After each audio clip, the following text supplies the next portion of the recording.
ನಮಸ್ಕಾರ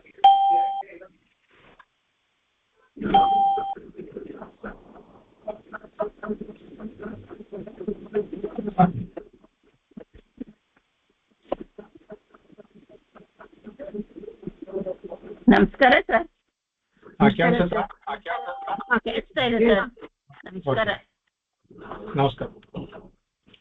ಶ್ರೀಮಾನ್ ವೆಂಕಟನಾಥಾರ್ಯ ಕವಿತಾರ್ಕಕೇಸರಿ ವೇದಾಂತಾಚಾರ್ಯೋ ಮೇ ಸನ್ನಿಧತ್ತಾಂ ಸದಾ ಹೃದಯ ಲಕ್ಷ್ಮೀನಾಥಸಮಾರಂಭಾಂ ನಾಥಯಾಮುನಮಧ್ಯಮಾಂ ಅಸ್ಮದಾಚಾರ್ಯಪರ್ಯಂತಾಂ ವಂದೇ ಗುರುಪರಂಪರಾಂ ಯೋ ನಿತ್ಯಮಚ್ಯುತಪದಾಂಬುಜಯುಗ್ಮರುಕ್ಮಃ ವ್ಯಾಮೋಹತಸ್ತದಿತರಾಣಿ ತೃಣಾಯ ಮೇನೆ ಅಸ್ಮದ್ಗುರೋರ್ಭಗವತೋಶ್ಚ ದಯಹಿತಸಿಂಧೋಃ ರಾಮಾನುಜಶ್ಚ ಚರಣೋ ಶರಣಂ ಪ್ರಪದ್ಯೆ.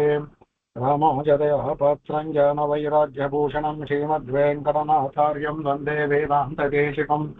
ക്ഷീരന്തൂപ്പുൽ തിരുവേങ്കടമുടയാൻ പാറന്നച്ചൊന്ന പയമൊഴികൾ ഓരൊന്തുതാനേ അമയാതോ ധാരണിയിൽ വാഴ്വാനേരപ്പോകും വാഴ്വ്.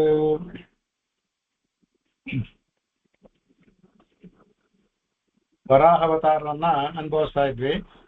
ಇದರಲ್ಲಿ ಶ್ಲೋಕವನ್ನ ಮೇಲರ್ಥ ಹೇಳಿ ಭಾಗವತದಲ್ಲಿ ಬರುವಂತಹ ವರಾಹಾವತಾರದ ವರ್ಣನೆಲ್ಲ ಅನುಭವಿಸಿದ್ವಿ. ಇವಾಗ ಇದು ಮೇಲಿನ ಕೆಲವು ವಿಶೇಷವಾದ ಅರ್ಥಗಳನ್ನು ಹೇಳಿ ಮುಂದಿನ ಭಾಷೆಗೆ ಹೋಗೋಣ. ಅದಕ್ಕೆ ಇದರಲ್ಲಿ ಬಹಳ ಪದಗಳನ್ನ ಇವರು ಹಾಕಿರೋದನ್ನ ತುಂಬಾ ಅದ್ಭುತವಾದ ಸ್ವಾಮಿಗೆ ಹಾಕಿರುವ ಪದಗಳು ಎಲ್ಲವನ್ನೂ ಸಹ ಭಾಗವತದಲ್ಲಿರುವ ಅರ್ಥ, ಎಲ್ಲ ಅರ್ಥವನ್ನು ವೇದಗಳಲ್ಲಿ ಬರುವ ಅರ್ಥ, ಎಲ್ಲ ಅರ್ಥಗಳನ್ನು ತಗೊಂಡು ಹಾಕಿದ್ದಾರೆ ಅದನ್ನ. ಹಾಗಾಗಿ ಇದಕ್ಕೆ ಬಹಳ ವಿಶೇಷವಾಗಿ ವ್ಯಾಖ್ಯಾನಗಳು ಮಾಡಿದ್ದಾರೆ. ಅದರಲ್ಲಿ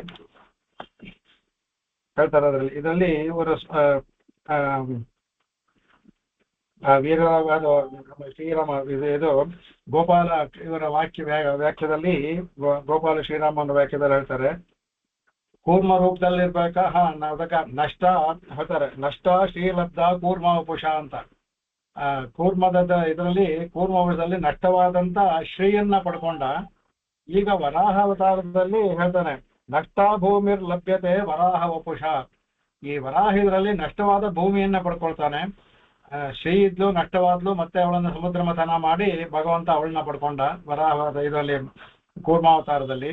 ಈಗ ವರಾವತಾರದಲ್ಲಿ ನಷ್ಟವಾದ ಭೂಮಿಯನ್ನ ಪಡ್ಕೊಂಡ ಅಂದ್ಬಿಟ್ಟು ಅದು ಹೇಳ್ತಾರೆ. ಈಗ ಅದಕ್ಕೆ ಅವನು ಈ ಬಹಳ ವಿಶೇಷವಾಗಿದ್ದನ್ನ ಭಾಗವತದಲ್ಲಿ ಹೇಳಿರೋ ಇದನ್ನೆಲ್ಲ ಕೊಂಡಾಡಿದೆ. ಅದಲ್ಲದೆ ಅನೇಕ ಪದ್ಮ ಪುರಾಣ, ಅನೇಕ ಪುರಾಣಗಳಲ್ಲಿ ವರಾಹ ಪುರಾಣ ಅನೇಕ ಪುರಾಣಗಳಲ್ಲಿ ಬರುತ್ತೆ. ಅದರಲ್ಲಿ ಆವಾಗ ಇದಾಗಿದೆ, ಅಪ್ಯಂಗ್ರಿ ಸಂಭವ ಉರುಕ್ರಮ ವಿಕ್ರಮಾಧ್ವಾನ್ ಆಹೋ ಬಾರಾ ಪುರುಷಃ ಪರಿರಂಭಣೇನ ಅನ್ಬಿಟ್ಟು ಅಂತ. ಅವನು ಹೇಗೆ ಅಲ್ಲಿ ಉರುಕ್ರಮ ತ್ರಿವಿಕ್ರಮದಲ್ಲಿ ಉರುಕ್ರಮ ಮಾಡೋದ್ನೋ ಅವನು ಮೇಲೆ ಹೋದ್ನೋ, ಅದೇ ತರ ಇಲ್ಲಿಯೂ ಸಹ ವರಾಹ ಬೆಳಿತಾ ಬೆಳಿತಾ ಹೋಗ್ತಾನೆ, ಉರುಕ್ರಮ ಹೋಗ್ತಾನೆ. ಅದಕ್ಕೆ ಆಹೋ ವರಾಹ ವಪುಷ ನೋಡ್ತಾ ಇದ್ದಾರೆ ಎಲ್ಲೂ ಸಹ ಅವನಿಗೆ ಇದು ಅವನ ಅವನದು ಅಪ್ಯಂಗ್ರಿ ಸಂಭವ, ಅವನ ಪಾದಗಳು ಅವನ ಪಾದಗಳು ಸಹ ನೀರನ್ನ ಕೆಳಗಡೆ ಅದನ್ನ ಇದು ಪ್ರಳಯ ಕಾಲದಲ್ಲಿರುವ ವರಾವತಾರ ಎರಡು ಒಂದು ವೇದ ಇದನ್ನ ಭೂಮಿಯನ್ನ ತಗೊಂಡೋಗಿ ಹಿರಣ್ಯಾಕ್ಷ ತಗೊಂಡು ಅಡಗಿಸಿದ್ದಾಗ ಒಂದು, ಪ್ರಳಯ ಕಾಲದಲ್ಲಿ ತಾನಾಗೆ ಮುಳುಗಿದ್ದು ಒಂದು. ಎರಡು ವರಾವತಾರದಲ್ಲಿ ವರಾವತಾರ ನಮ್ಗೆ ತಿಳಿದು ಸಾಧಾರಣವಾಗಿ ಹಿರಣ್ಯಾಕ್ಷನ ಕೊಂದು ತಗೊಳ್ತೀವಿ.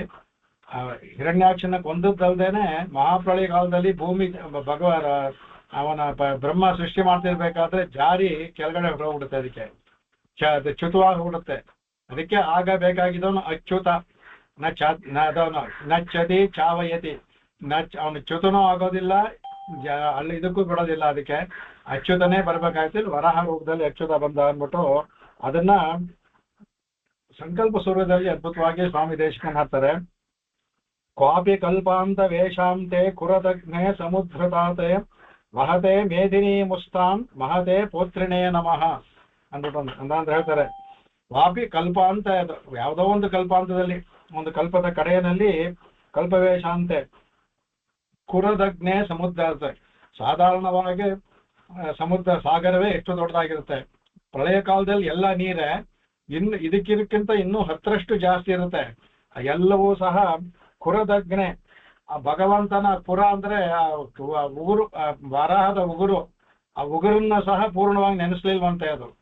ಅಷ್ಟಂದ್ರೆ ಕುರದಜ್ಞೆ ಸಮುದ್ರ ಅವನು ಹೇಗೆ ತಾನೇ ಬಗ್ಗೆ ಭೂಮಿಯ ತಗೊಂಡ ಅಷ್ಟು ದೊಡ್ಡ ಅವತಾರದಲ್ಲಿ ಅನ್ಸಲ್ಲ. ಆ ನೀರು ಭಗವಂತನ ಆ ಕುರವನ್ನು ಸಹ ಪೂರ್ಣವಾಗಿ ಇಲ್ಲ, ಅದು ಕುರವನ್ನು ಮಾತ್ರ ಮುಳುಗಿಸಿತು ಅಂತ ತಗೋಬಹುದು, ಕುರವನ್ನು ಮುಳುಗಿಸ್ಲಿಲ್ಲ ಅಂತ ತಗೋಬಹುದು. ಅದಕ್ಕೆ ಸ್ವಾಮಿ ಇನ್ನೊಂದ್ ಕಡೆ ಹೇಳ್ಬೇಕಾದ್ರೆ ಕುರವನ್ನು ಮುಳುಗಿಸ್ಲಿಲ್ಲ ಅಂತ ಅರ್ಥದಲ್ಲಿ ತಗೊಂಡಿದ್ದಾರೆ. ಇನ್ ಕೆಲವು ಕುರವನ್ನು ಮಾತ್ರ ಮುಳುಗಿಸ್ತು ಅಂತ, ಎರಡೂ ಏನು ವ್ಯತ್ಯಾಸ ಏನಿಲ್ಲ. ಅಷ್ಟು ಕಮ್ಮಿ ಆಯ್ತು ಅಂತ, ನೀರು ಅಷ್ಟು ಕಮ್ಮಿ ಆಯ್ತು ಭಗವಂತನ ರೂಪಕ್ಕೆ. ಇದೆಲ್ಲ ಇದು ಮಾಡ್ದ ಅಂದ್ರೆ ಅವನ ವಾಮ ಇದು ತ್ರಿವಿಕ್ರಮ ಅವತಾರ ಏನೂ ಇಲ್ಲ ಇದ್ರ ಮುಂದೆ. ಅಷ್ಟು ಇದು ಕಡೆ ಇದರಲ್ಲೂ ಸಹ ಅಂಡ ಕಟಾಹಕ್ಕೆ ಹೋಗಿ ಬೇರಿಸುತ್ತೆ, ಅದು ಹೇಳ್ತಾರೆ ಅದನ್ನು ಬರ್ತಾ. ಅದಕ್ಕೆ ಆಮೇಲೆ ವಹತೆ, ಅದಕ್ಕೆ ಮೇದಿನಿ ಮುಸ್ತಾಮ್. ಅದಕ್ಕೆ ಮುಸ್ತಾಮ್ ಅಂದ್ರೆ ಅದು ಒಂದು ಗೆಡ್ಡೆ, ಮುಸ್ತಾ ಗೆಡ್ಡೆ, ಅದು ಚೂರು ಸಣ್ಣ ಗೆಡ್ಡೆ. ಆ ಮೇದಿಯನ್ನ ತನ್ನ ಇದರಲ್ಲಿ ವಾತಾನ್ ಒಂದು ಗೆಡ್ಡೆ ತರ ಆಯ್ತು ಅಂತ. ಅಷ್ಟು ದೊಡ್ಡ ಭೂಮಿ ಒಂದು ಸಣ್ಣ ಗೆಡ್ಡೆ, ಕೋರೆ ಗೆಡ್ಡೆ ತರ ಆಯ್ತು ಭಗವಂತನಿಗೆ ಮುಸ್ತಾಮ್ ಅನ್ಬಿಟ್ಟು ಅಂತ. ವಹತೆ ಅದನ್ನ ಧರಿಸ್ಕೊಂಡ ಅವನು ಅನ್ಬಿಟ್ಟು. ಅದಕ್ಕೆ ಮಹತೆ ಪೋತ್ರಿಣೇ ನಮಃ ಅನ್ಬಿಟ್ಟು, ಅತ್ಯಂತ ಮಹತಾದ ಪೋತ್ರಿ ಅಂದ್ರೆ ವರಾಹನಿಗೆ ನಮಸ್ಕಾರ ಮಾಡ್ತೀನಿ ಅನ್ಬಿಟ್ಟ. ಇದನ್ನ ಅವರು ಕುಹನ ಪೋತ್ರಿ ಅನ್ಬೇಕಾದ್ರೆ, ಅದಕ್ಕೆ ಕುಹನ ಅಂದ್ರೆ ಇಲ್ಲಿ ಕುಹನ ಅಂದ್ರೆ ವಂಚಕವಾಡುವಂತ ಅಂತ ಅರ್ಥ. ಕುಹನಗ ಅರ್ಥ ಇದೆ, ಇಲ್ಲಿ ಕುಹನ ಅರ್ಥ ಅದಲ್ಲ. ಸಾಧಾರಣವಾಗಿ ಯಾವುದೋ ಒಂದು ವರಹಕ್ಕೂ ಇದು ಸಾಧ್ಯವೇ ಇಲ್ಲ. ಚಿಕ್ಕ ಒಂದು ಮಡು ಬಿಕ್ಕಿದ್ರೆ ಅದರಲ್ಲೇ ಮುಳುಗೋಗುತ್ತೆ, ಕಾಲಲ್ಲಿ ಆಟ ಆಡ್ತಿರುತ್ತೆ ಅದು. ಈ ಸಾಧಾರಣವಾದ ಹಂದಿಗಳು ಕೊಳಚೆ ನೀರು, ಚಿಕ್ಕ ಚಿಕ್ಕ ನೀರು ಇರುತ್ತೆ, ಅದ್ರಲ್ಲಿ ಹೋಗಿ ಕಾಲಲ್ಲಿ ಜಾಡಿಸಿ ಆಟ ಆಡುತ್ತೆ. ಇದು ಮಹತಾ ಪೋತ್ರಿ ಇದೆ ಅದಕ್ಕೆ, ಅದರಿಂದ ಇದು ಮಹತಾ ಪೋತ್ರಿ ಆದ್ರಿಂದ ಅವನು ಅದಕ್ಕೆ ಕುಹನಾ ಪೋತ್ರಿ ಅಂತ ಸ್ವಾಮಿ ಪದವನ್ನು ಹಾಕಿದ್ರು. ಇದು ಸಾಧಾರಣವಲ್ಲ, ವಿಶೇಷವಾದ ಅತಿ ವಿಶೇಷವಾದ ಇದು ವೈಕುಂಠದಲ್ಲಿ ಬರುವ ಇದ ವಿಶೇಷವಾದ ವರಾಹ. ಇದು ಸಾಧಾರಣ ವರಾಹಕ್ಕೆ ಇದು ಸಾಧ್ಯವಿಲ್ಲ ಅನ್ಬಿಟ್ಟು ಅಂತ ಅವಾಗ ಕುಹನಾ ಪುತ್ರಿಗೂ ಇದೇ ಶ್ಲೋಕವನ್ನು ಉಪಯೋಗಿಸ್ಕೊಳ್ತಾ ಇರೋದ್ರಲ್ಲಿ ಇವರು ಅದನ್ನ ಹೇಳ್ತಾರೆ. ಕಡೆಗೆ ಭಗವಂತನ ಇದನ್ನೇ ಹೇಳ್ಕೊಂಡ್ ಬರ್ತಾ ಅಂದ್ಬಿಟ್ಟು ಭಗವಂತನ ದಮಷ್ಟ್ರ ಇದೆಯಲ್ಲ, ಆ ದಮಷ್ಟ್ರ ಎಷ್ಟು ಉದ್ದವಾಗಿತ್ತು. ಇದಕ್ಕೆ ಏನಂದ್ರೆ ಅದರಲ್ಲಿ ಮೊದಲನೇ ಇದರಲ್ಲಿ ದತ್ತಕ್ಷಣೈರ್ ವೀಕ್ಷಣೈ ಅಂತ ಹೇಳಿದ್ರು ಸ್ವಾಮಿ.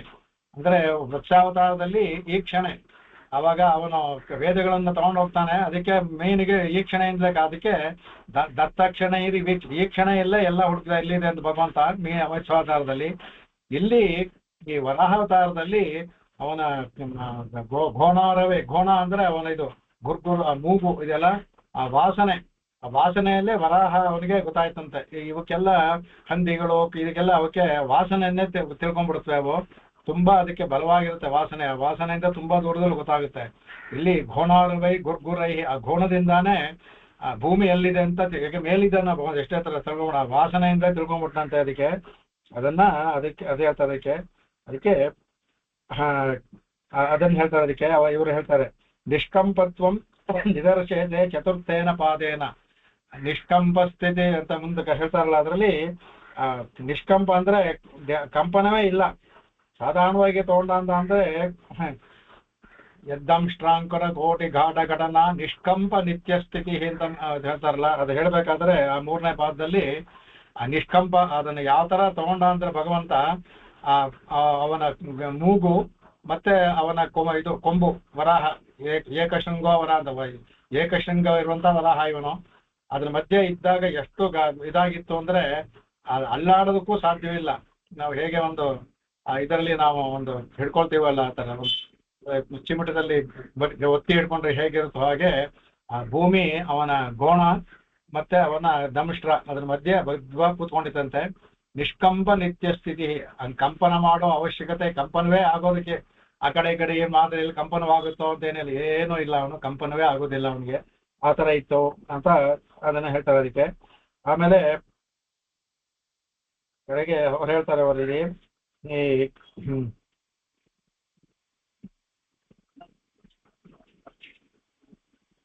ಅವತಾರ ಗೋಪಾಯೇ ದಿನೇಶಂ ಜಗಂತಿ ಕೋಹನಾ ಪೋತ್ರಿ. ಕೋಹನಾ ಪೋತ್ರಿ ಅಂತ ಹೇಳ್ಬೇಕಾದ್ರೆ ಅದನ್ನ ಹೇಳ್ತಾರೆ. ಭಾಗವತದಲ್ಲಿ ನಾವು ಹೇಳಿದ್ವಲ್ಲ ಅದನ್ನೇ ಉದ್ಧರಿಸ್ತಾರೆ. ಭಾಗವತದಲ್ಲಿ ನಾವು ವಿಶದವಾಗಿ ತಿಳ್ಕೊಂಡ್ವಿ. ಅದರಲ್ಲಿ ಹರೇರ್ಧೂತ ಕೋಳತನೋಹ ಸ್ವಯಮಾಧ್ಯ ಅಂದ್ಬಿಟ್ಟು ಅದ್ರಲ್ಲಿ ಬಂತಲ್ಲ, ಅದರಲ್ಲಿ ಅದನ್ನ ಇಲ್ಲಿ ಕೊಟ್ ಮಾಡಿದ್ದಾರೆ. ಅದ್ರಲ್ಲಿ ಹೇಳಿದ್ದೆ. ಅದರಲ್ಲಿ ಇಲ್ಲಿ ಭಗವಂತ ಏನು ಅಂತ ಅಂದ್ರೆ ಇಲ್ಲಿ ಈ ರೂಪ ಇದು ಕುಹನಾ ಪೋತ್ರಿ ಅಂದ್ರೆ ಇದು ಬ್ರಹ್ಮವರಾಹ. ಇದಕ್ಕೆ ಕುಹನ ಅಂದ್ರೆ ಇದು ಬ್ರಹ್ಮವರಾಹ, ಕುಹನಾಪೋತಿ ಅಂದ್ರೆ ಬ್ರಹ್ಮವರಾಹ. ಅದರಿಂದ ಇದು ಅವ್ರು ಹೇಳ್ತಾರೆ ಅದಕ್ಕೆ ಈ ಸಾಧಾರಣವಾಗಿ ಶ್ರುತಿನ ಹೇಳುತ್ತೆ, ಇವ್ರು ತೆಗೆದಿರುವಂತ ಇದು ಅದರಲ್ಲಿ ಈಶಾವಾಸ್ಯದಲ್ಲಿ ಬರುತ್ತೆ, ಭಗವಂತನಿಗೆ ಅಪಾಣಿಪಾದಂ ಜವಸೋಗವೀಯ ಅಸ್ನಾವೀರಂ ಅಂದ್ಬಿಟ್ಟು ಅಂತ. ಅವನಿಗೆ ಕಾಲಿಲ್ಲ, ಇದ್ ಮಾಡ್ತಾನೆ, ಓಡ್ತಾನೆ, ಕಿವಿ ಇಲ್ಲ, ಕೇಳೋದಿಲ್ಲ, ಆದ್ರೂ ಕೇಳ್ತಾನೆ, ಅವನ ನರಗಳಿಲ್ಲ, ಏನೂ ಇಲ್ಲ ಅಂತ. ಅದಕ್ಕೆ ಇವ್ರು ಹೇಳ್ತಾ ಅದಕ್ಕೆ ಅಸ್ನಾವೀರಂ ಅಂತ ಹೇಳ್ತಾಳೆ. ಅದಕ್ಕೆ ಇದು ಅದಕ್ಕೆ ಈ ತರ ಇರ್ಬೇಕಾದ್ರೆ ಶುದ್ಧಂ ಅಪಾಪವಿದ್ಧಂ ಅಂತ ಅದರಲ್ಲಿ ಮಂತ್ರದಲ್ಲಿ ಬರುತ್ತೆ. ಆದ ತರ ಇವನು ಹೇಗೆ ಹೊಂದುತ್ತೆ, ಇವನಿಗೆ ಎಲ್ಲವೂ ಇದೆಯಲ್ಲ ಇದರಲ್ಲಿ ಅಂತ ಅಂದ್ರೆ ಅದು ತೆಗಿತಾರೆ ಇದರಲ್ಲಿ ಭಗವಂತ ಯಜ್ಞ, ಇದು ವರಾಹ ಯಜ್ಞಕ್ಕೆ ಇದು. ಯಾಕಂದ್ರೆ ಅವರು ಭಾಗವತ ತಗೊಂಡ್ವಿ, ಒಂದೊಂದು ಅಂಗವು ವರಾಹದ ಒಂದೊಂದು ಯಜ್ಞಕ್ಕೆ ಹೋಲಿಸಿ ಮಾಡಿದ್ದಕ್ಕೆ, ಅದಕ್ಕೆ ವರಾಹ ಅಂತ ಹೇಳುದು. ವರಾಹನೇ ಯಜ್ಞದ ಒಂದು ರೂಪದ ಕಲ್ಪನೆಯ ವರಾಹ. ಅಲ್ಲಿ ಬೇಕಾದ್ರೆ ಬಲಗಡೆ ಇರುವ ದಕ್ಷಿಣಾಗ್ನಿ, ಎಡಗಡೆ ಇದು ಆಹವನೀಯ, ಅದೆಲ್ಲವೂ ಸಹ ಮಾಡುವಂತ ಅವಸತ, ಅವ್ರು ಮಾಡುವಂತಹ ಪ್ರಾತಃ ಸವನ, ಮಾಧ್ಯಜ್ಞನ, ಸಾಯಂ ಸವನ ಎಲ್ಲವೂ ಅವನ ಅಂಗವಾಗಿ ಹೋಗುತ್ತೆ. ಅದರ ರೋಮವೇ ದರ್ಭೆಗಳು, ಅದೆಲ್ಲ ಅವರು ಭಾಗವತದಲ್ಲಿ ಅನುಭವಿಸಲ್ಲ. ಅದಕ್ಕೆ ಅದಂತ ಹೇಳ್ತಾರೆ. ಇದರಿಂದ ಇದು ಹೇಳ್ತಾರೆ ಅದಕ್ಕೆ, ಇದು ಈ ತರ ವರ್ಣ ಆದ್ರಿಂದ ಇವನು ಯಜ್ಞಮೂರ್ತ ಕಥಂಬರ ಯಾತಿಗೆ ಹೇಗಾಗ್ತಾರೇನೋ ಹೇಳ್ತಾರೆ. ಅದಕ್ಕೆ ಅಯಂ ಮಿಥ್ಯಾಪೋತ್ರಿ, ಇದು ಸಾಧಾರಣವಾದಲ್ಲಪ್ಪ, ಇವನು ಮಿಥ್ಯಾಪೋತ್ರಿ, ಭಗವಂತನೇ ವರಾಹನಾಗಿ ಬ್ರಹ್ಮನೇ ವರಾಹನಾಗಿದ್ರಿಂದ ಇದಕ್ಕೆ ಇದು ಸಾಧಾರಣದ ವರಾಹವಲ್ಲ. ಹಾಗಾಗಿ ಇದು ಮಿಥ್ಯಾಪೋತ್ರಿ. ಯಾಕಂದ್ರೆ ಯಜ್ಞದ ಅಂಗವಾಗಿರುವ ಒಂದೊಂದು ಯಜ್ಞದ ಅಂಗಗಳೇ ಒಂದೊಂದು ಅಂಗಗಳಾಗಿ ಮೂರ್ತಿ ಇತ್ತಂತೆ ವರಾಹ ಅವತಾರ ಬಂದಿದೆ ಅಂತ ಹೇಳ್ತಾರೆ ಅದಕ್ಕೆ. ಆಮೇಲೆ ಇನ್ನೊಂದು ಶ್ರುತಿನಲ್ಲಿ ಬರುವಾಗ ಇದರಲ್ಲಿ ಬರಬೇಕಾದ್ರೆ ಹೇಳ್ತಾರೆ, ತ್ರಯೀಮಯೀಂ ರೂಪವಿದಂಚ ಸೌಕರಂ ವಿದುನ್ವತ ವೇದಮಯಂ ನಿಜಂ ವಪುಃ ಯಜ್ಞಾವಹಸ್ವ ಮಾಯಾಗೃಹೀತ ವರಾಹ ಅತನೋರ್ಮಹಿಮಾತ್ಮನಃ ಕ್ರೋಡಾಪದೇಶ ಸ್ವಯಮಧ್ವರಾಂಗಃ ಯದ್ಗೋಮತೇಷು ನಿಲಿಲ್ಯುಧ್ವರಾಹ ಅಂತ ಇದು ವೇದಮಯೇ. ಇದು ಅವನ ಅಲ್ಲಿ ಅದು ಇದೆಲ್ಲವೂ ನಿಮಗೆ ಮೊನ್ನೆ ಶ್ಲೋಕದಲ್ಲಿ ಹೇಳಿದ್ದೆ, ಎಲ್ಲವೂ ಯಜ್ಞದ ಅಂಗವಾಗಿ ಹೇಗೆ ತೋಳ್ತಾರೆ ಅಂತ ಅವಾಗ ಅದು ಹೇಳ್ತಾರೆ. ಇವನು ತ್ರಯೀಮಯೀಂ, ಕೂರ್ಮಕ್ಕೂ ಅದೇ ಹೇಳಿದ್ವಿ ನಾವು ಅವಸರಾಟದಲ್ಲಿ, ಇವನು ತ್ರಯೀಮಯೀಂ. ತ್ರಯಿ ಅಂದ್ರೆ ಮೂರು, ವೇದಕ್ಕೂ ತ್ರಯಿ ಅಂತ ಆಗುತ್ತೆ, ಲೋಕಕ್ಕೂ ತ್ರಯಿ. ಸಾಧಾರಣವಾಗಿ ತ್ರಯಿ ಅಂತ ಹೇಳಿದ್ರೆ ಏನು ಹೇಳಿದೆ ಅಂದ್ರೆ ಅದು ತ್ರಯಿ ವೇದ. ತ್ರಯಿ ಅಂದ್ರೆ ವೇದ, ಇಲ್ಲ ತ್ರಯಿ ಅಂದ್ರೆ ಮೂರು ಲೋಕ. ಮೊದಲು ವೇದವನ್ನು ತಗೊಳ್ತೀವಿ, ಇಲ್ಲ ಲೋಕ, ಆ ಸಂದರ್ಭಕ್ಕೆ ಅನುಗುಣವಾಗಿ ತಗೊಳ್ತೀವಿ. ತ್ರಯಿ ಏನ್ಬಿಟ್ಟ ಅಂದ್ರೆ ವೇದ ಇಲ್ಲ ಲೋಕಗಳಷ್ಟೇ. ಇಲ್ಲಿ ಅದನ್ನ ಹೇಳ್ತಾರೆ ಅದಕ್ಕೆ. ಇವಾಗ ಹಿಂದಿನ ಇದರಲ್ಲಿ ಇದರಲ್ಲಿ ಮತ್ಸ್ಯಾವತಾರದಲ್ಲಿ ಏನ್ ಮಾಡ್ದ ಅವನು, ತ್ರಯೀಂ ಮೂರು ತ್ರಯಿನ ವೇದವನ್ನ ಕಾಪಾಡ್ದ. ಆಮೇಲೆ ಕೂರ್ಮಾವತಾರದಲ್ಲಿ ಅದೇ ಅವನ ಉಸಿರಾಯಿತು. ಅದೇ ತರ ಈ ವರಾಹವತಾರದಲ್ಲೂ ಸಹ ಘುರ್ಘುರಾಹ ಮಾಡ್ತಾನಲ್ಲ, ಅದೂ ಸಹ ತ್ರಯಿ, ವೇದ ತ್ರಯಿ ಆದದ್ದು ಎಲ್ಲವೂ ಸಹ ಬಂತು ಅಂದ್ಬಿಟ್ಟು ಒಂದು ಕಡೆ. ಇದರಲ್ಲಿ ಅಲ್ಲಿ ಮೂರು ವೇದವನ್ನ ಕಾಪಾಡ್ದ, ಇಲ್ಲಿ ಮೂರು ಲೋಕವನ್ನು ಕಾಪಾಡ್ತಾನೆ. ತ್ರಯೀಂ ಅನ್ನೋದು ಕಾಮನ್ನು, ಅಲ್ಲಿ ತ್ರಯಿ ವೇದ, ಇಲ್ಲಿ ತ್ರಯಿ ಲೋಕ, ಮೂರನ್ನು ಕಾಪಾಡ್ತಾ ಇದ್ದಾನೆ. ಅದಕ್ಕೆ ಈ ಸೌಕರಂ, ಈ ಸುಖ ಇದೆಲ್ಲ ಸುಕರತ್ವ ಭಾವ ಸೌಕರ. ಸುಕರ ಅಂದ್ರೆ ಇದು ಹಂದಿಯ ಭಾವ ಸೌಕರ. ಈ ಸೌಕರ ವಪುಷ ಇದೆಯಲ್ಲ, ಆ ಸೌಕರತ್ವ ಇದೆ ಅದಕ್ಕೆ ವಿಧುನ್ವತ ವೇದಮಯನ್ ನಿಜಂ ಬಪುಹು. ವೇದವೇ ಒಂದು ಮೂರ್ತಿ ವೆತ್ತಾದ ಒಂದು ನಿಜವಾದ ಒಂದು ರೂಪವನ್ನು ತೆಗೆದ್ರೆ ಅದು ವರಾಹವತಾರ ಆಗುತ್ತಂತೆ. ಮುಂದೆ ಹೇಳ್ತಾರೆ ಇದರಲ್ಲಿ ಆ ವರಾಹವತಾರ ಒಂದೊಂದು ಅವನ ಕೂದಲುಗಳಿದೆಯಲ್ಲ ವರಾಹ, ಅದು ಒಂದೊಂದು ಶಾಖೆ ಅಂತೆ. ಅಂದ್ರೆ ಎಷ್ಟೊಂದು ಶಾಖೆಗಳಿರ್ಬೇಕು, ಲಕ್ಷಾಂತರ ಕೋಟ್ಯಾಂತರ. ನಮಗೆ ಇಲ್ಲಿ ಸಿಕ್ಕಿದ್ದೇ ಒಂದು 1000-1200, ಅದನ್ನು ಹಾಳು ಮಾಡ್ಕೊಂಡಿದೀವಿ. ಅಷ್ಟು ವೇದಗಳಿದೆ. ವರಾಹದ ಒಂದೊಂದು ರೋಮಗಳು ವೇದಗಳೇ ಅಂಗದ ಒಂದು ಶಾಖೆ, ಒಂದೊಂದು ರೋಮ, ಎಲ್ಲಾ ಶಾಖೆಗಳು ರೋಮವಾಗಿ ಬಂದು ಸೇರ್ಕೊಡ್ತಂತೆ. ವೇದವೇ ಅದು ಒಂದು ವರಾಹ ರೂಪವನ್ನು ತಗೊಂಡ್ತಂತೆ. ಹಾಗೆ ಒಂದೊಂದು ಹೇಳ್ಕೊಂಡ್ ಬರ್ತದೆ ಅದಕ್ಕೆ. ಆಮೇಲೆ ಕ್ರೋಡಾಪದೇಶ ಸ್ವಯಂ ಅಧ್ವರಾಂಗ. ಎಲ್ಲ ಅಧ್ವರ ಅಂದ್ರೆ ಯಜ್ಞಕ್ಕೆ ಅಧ್ವರ ಅಂತ. ಅದಕ್ಕೆ ಅಧ್ವರಾಂಗ, ಎಲ್ಲ ಅಂಗವೂ ಅಧ್ವರವೇ ಅವನಿಗೆ, ಯಜ್ಞದ ಅಂಗಗಳೇ ಅವನಿಗೆ. ಅದನ್ನ ಹೇಳ್ತಾರೆ ಅದಕ್ಕೆ. ಅವಾಗ ಯದ್ರೋಮ ಗರ್ತೇಶು ನಿಲಿಲ್ಯುಧಧ್ವರಾಹ. ಯದ್ರೋಮ ಗರ್ತೆ, ಒಂದೊಂದು ರೋಮವು ನಿಲಿಲ್ಯುಹು ಏನೋ ಅಧ್ವರ ಹೇಳ್ತಾರೆ. ನಿಲಿಲ್ಯು ಅಧ್ವರ. ಅಧ್ವರ ಅಂತ ವೇದಕ್ಕೆ ಅಧ್ವರ್ಯು ಅಂತ, ವೇದದಿಂದ ಯಜ್ಞವನ್ನು ಮಾಡಿಸೋದ ಅಧ್ವರ್ಯು ಅಂತ ಹೇಳ್ತೀವಿ ಅವನಿಗೆ. ಅಧ್ವರಾಹ ಅಂದ್ರೆ ವೇದದ ಒಂದೊಂದು ಇದು ಸಹ ಶಾಖೆಗಳು ಅಂತ ಹೋಗ್ಬೋದು, ಅಂಗಗಳು ತಗೋಬಹುದು. ವರಾಹದ ಒಂದೊಂದು ರೋಮಗಳು ಒಂದೊಂದು ಶಾಖೆಯನ್ನ ಅಂತ ಹೇಳ್ತೆ ಅನ್ಬಿಟ್ಟು ಅಂತ. ಅದಕ್ಕೆ ಇತಿ ವೇದಮಯೋ ಯಜ್ಞೋ ಮಯೋ ಮಯೋ ಅಯ್ಯೋ ಅನ್ನತ್ತೆ.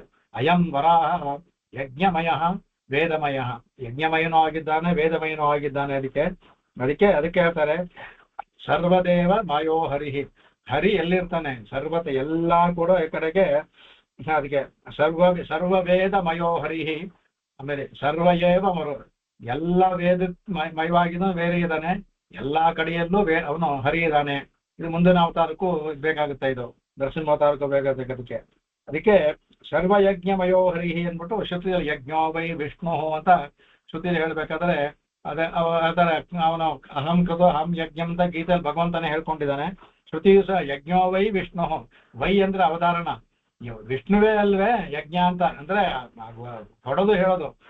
ಯಜ್ಞ ವಿಷ್ಣುತೆ ಯಜ್ಞೋ ವೈ ಅಂತ ಆಗಿದಂದ್ರೆ ವಿಷ್ಣುವೇ ಯಜ್ಞ ಅಲ್ವೇ ಅಂದ್ಬಿಟ್ಟು ಒಂದು ಅವಧಾರಣ ಒಂದು ಹೇಳೋದು. ಅದಕ್ಕೆ ಇದನ್ನ ಹೇಳ್ತಾರೆ. ಅದಕ್ಕೆ ಅವಾಗ ಎಲ್ಲವೂ ಸಹ ಇದೇ ತರ. ಆಮೇಲೆ ಇದನ್ನ ಹೇಳಿದ ನಾವು ಹಿಂದೆ ಹೇಳಿದಾಗೆ ಅವನ ಗೋಣಾವರ ಮಾಡಿದಾಗ ಆ ಶಬ್ದ ಬಂದು ಎಷ್ಟು ಜಾಯಿತು ಅಂದ್ರೆ ಪ್ರಳಯ ಕಾಲದಲ್ಲಿ ಬೋರ್ಗರಿಯುವಂತ ಸಮುದ್ರದ ನಾದ ಎಷ್ಟಿರುತ್ತೆ. ಪ್ರಳಯ ಕಾಲದ ಸಮುದ್ರ, ಈ ಸಮುದ್ರದ ಹೋದೆ ಅಂದ್ರೆ ಸ್ವಲ್ಪ ಮಳೆಗೆಳೆ ಬಂದ ಅಂದ್ರೆ ಏನು ಶಬ್ದ ಕೇಳಕ್ಕೆ ಆಗಲ್ಲ. ಪ್ರಳಯಕಾಲದಲ್ಲಿ ಅಂತೂ ಕೇಳೋದೇ ಬೇಡ. ಆ ಶಬ್ದವನ್ನ ಮೀರಿಸಿದಂತೆ ಇವನ ಗೋಣಾರವ ಗುರ್ಗುರ, ಆ ಗುರ್ಗುರ ಇಲ್ಲಿಂದ ಆಗಿ ಅಲ್ಲಿ ಹೋಯ್ತಂತೆ. ಅದಕ್ಕೆ ಅದ್ಭುತವಾಗಿ ವ್ಯಾಖ್ಯಾನ ತಗೊಂಡಿದ್ದಾನೆ. ಸುಮ್ಮನೆ ಹೇಳ್ತೀನಿ, ಅದೆಲ್ಲ ಓದ್ತಾ ಇದ್ದ ಸಮಯ ಆಗುತ್ತೆ ಅನ್ಬಿಟ್ಟ. ಅವ್ರೇನ್ ಮಾಡ್ತಂತೆ, ಇಲ್ಲಿಂದ ಆ ಶಬ್ದ ಅಲ್ಲಿ ಹೋದಾಗ ನಡಗಕ್ ಶುರು ಆಯ್ತಂತೆ ಬ್ರಹ್ಮಲೋಕ. ಆಗ ಬ್ರಹ್ಮ ಅನ್ಕೊಳ್ತಾನಂತೆ, ಅರೇ ಇಲ್ಲಿಗೂ ಪ್ರಳಯ ಆಗ್ಬಿಡ್ತಾ ಬಂದ್ಬಿಡ್ತಾ ಅಂತ. ಇನ್ನು ಪ್ರಳಯ ಆಗೋದು ಬ್ರಹ್ಮನಿಗೆ 100 ವರ್ಷ, ಇಲ್ಲ ಅವನು ಒಂದು ದಿನ ದೈನಂದಿನ ಪ್ರಳಯ ಒಂದು ದಿನ ಆದಾಗ, ಇಲ್ಲ ಅವನಿಗೆ 100 ವರ್ಷ ಆದಾಗ ಮಹಾಪ್ರಳಯ. ಇನ್ನು ಒಂದು ಇದರಲ್ಲೇ ಇದೆ, ಇವಾಗ ಈಗಲೇ ಪ್ರಳಯ ಆಗೋಯ್ತು ಏನೋ ಅಂದ್ರೆ ಅಷ್ಟು ಜೋರಾಗಿ ನಡಗೋಯ್ತಂತೆ ಸತ್ಯಲೋಕ. ಈಗ ಸತ್ಯಲೋಕ ನಡಗ್ತು ಅಂತ ಅಂದ್ರೆ ದಿವ್ಯಲೋಕ ಇವರೆಲ್ಲ ಕೇಳ್ಬೇಕಾ, ದೇವಲೋಕ ಎಲ್ಲವೇ ಎಲ್ಲರೂ ಪ್ರಳಯ ಆಗ್ಬಿಡುತ್ತೆ. ಇಲ್ಲೂ ಪ್ರಳಯದಲ್ಲಿ ಎಲ್ಲ ಹೋಗ್ತಾರಲ್ಲ, ಅವ್ರಿಗೆ ಗೊತ್ತಿದೆ, ಓ ಪ್ರಳಯ ಇಲ್ಲೂ ಆಗ್ತಾ ಇದೆ ಅಂದ್ಬಿಟ್ಟು ಆ ಶಬ್ದ ನಡಗಿಸ್ಬಿಡ್ತಂತೆ ಅವನಿಗೆ. ಬ್ರಹ್ಮ ಸಹ ಪ್ರಳಯ ಆಗೋಯ್ತು, ಈಗ ತಾನೇ ಸೃಷ್ಟಿ ಶುರು ಮಾಡಿದೆ, ಅಷ್ಟೇನು ಪ್ರಳಯನ ಅಂತ ಅನ್ಕೋತಾನಂತೆ. ಆದ್ರೆ ಭಗವಂತನ ಸಂಕಲ್ಪ ಯಾರಿಗ್ ಗೊತ್ತು, ಪ್ರಳಯ ಆಗ್ತಾ ಇದೆ ಅನ್ಸುತ್ತೆ ಇದೆಲ್ಲ ನೋಡಿದರೆ, ಚಿಹ್ನೆಗಳು ನೋಡಿದರೆ ಅಂದ್ಬಿಟ್ಟು ಅಂದ್ಬಿಟ್ಟು ಅದ್ಭುತವಾಗಿ ವ್ಯಾಖ್ಯಾನದಲ್ಲಿ ತಗೊಂಡಿದ್ದಾರೆ ಅದನ್ನ.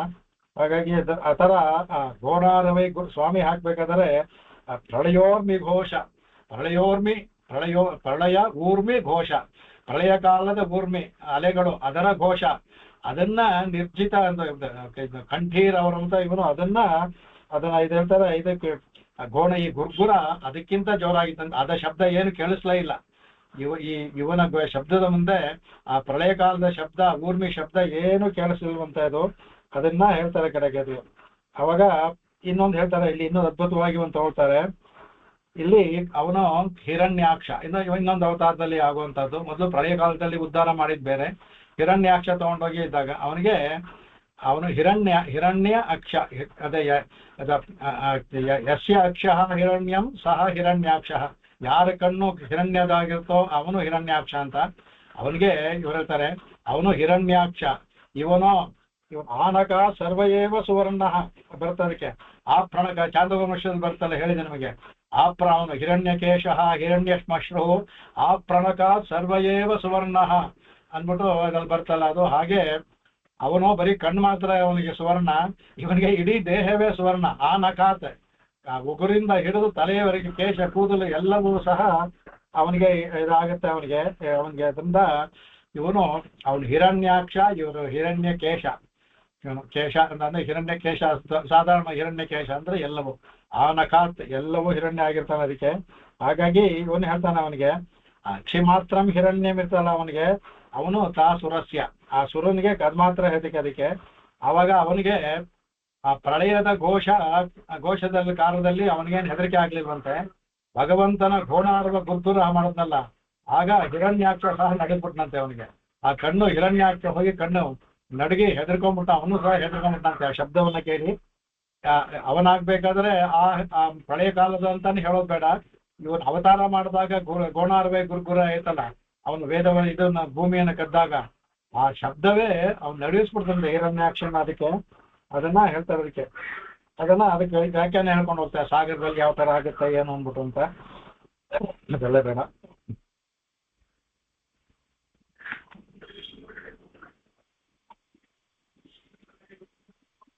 ಮತ್ಸ್ಯವರ ಅದಲ್ಲ, ಅದನ್ನ ಹೇಳಿದ್ದೇನೆ ಕಡೆಗೆ. ಅದರಲ್ಲಿ ಇವಾಗ ಇಲ್ಲಿ ಇವರೊಂದು ಹೇಳ್ತಾರೆ, ಮಾಘ ಕಾವ್ಯದಲ್ಲಿ ಮಾಘ ಕವಿ ದಶಾವತಾರನ ವರ್ಣನೆ ಮಾಡ್ಕೊಂಡು ಹೋಗ್ತಾನೆ ಅವನು. ಅದ್ಭುತವಾದ ಮಾಘ ಕಾವ್ಯ. ತುಂಬಾ ಇದು ಮಾಘನಿಗೆ 3 ಗುಣ ಇತ್ತು ಅಂದ್ಬಿಟ್ಟು ಅಂತ. ಆಮೇಲೆ ಉಪಮಾ ಕಾಳಿದಾಸಸ್ಯ ಭಾರವೇ ರಕ್ತಗೌರವಂ ದಂಡಿನಂ ಪದಲಾಲಸ್ಯ ಮಾಘೇ ಸಂತಿ ತ್ರಯೋಗುಣಾಹ ಅಂತ. ಕಾಳಿದಾಸ ಉಪಮೆಗೆ ಅವನು ತುಂಬಾ ಫೇಮಸ್. ಅವನು ಉಪಮಾ ಅನ್ನೋದು ಅವನಿಗೆ ಬಹಳ ವಿಶೇಷ. ಭಾರವ ಕವಿನಲ್ಲಿ ಅರ್ಥಗೌರವ ಒಳಗಡೆ ಬಹಳ ಅರ್ಥಗೌರವ ಇರ್ತಾವೆ, ಪದಗಳಲ್ಲಿ ಅರ್ಥಗೌರವ ಇರ್ತವೆ. ದಂಡಿನಲ್ಲಿ ಪ್ರಾಸ ಪದಲಾಲಿತ್ಯ, ಒಂದೇ ತರ ಬರುವಂತಹ ಶಬ್ದಗಳು ಅದರಲ್ಲಿ.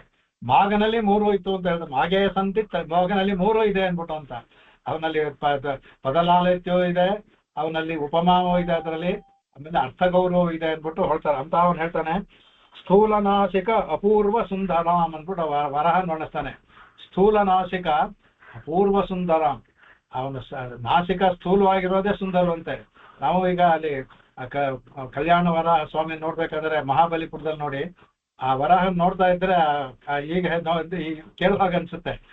ನಾವು ಅದು ಆ ವರಹ ಮೂರ್ತಿ ಆ ಮುಖ ನೋಡ್ತಾ ಇದ್ರೆ ಎಷ್ಟೊಂದು ಅದ್ಭುತವಾದ ಭೂಮಿಯನ್ನು ಇಟ್ಟಿದಾರಲ್ಲಿ, ಅಷ್ಟೊಂದು ಅದ್ಭುತವಾಗಿ ಇದೆ ಅಂದ್ರೆ ನಾಸಿಕ ಹೇಳ್ತಾರೆ.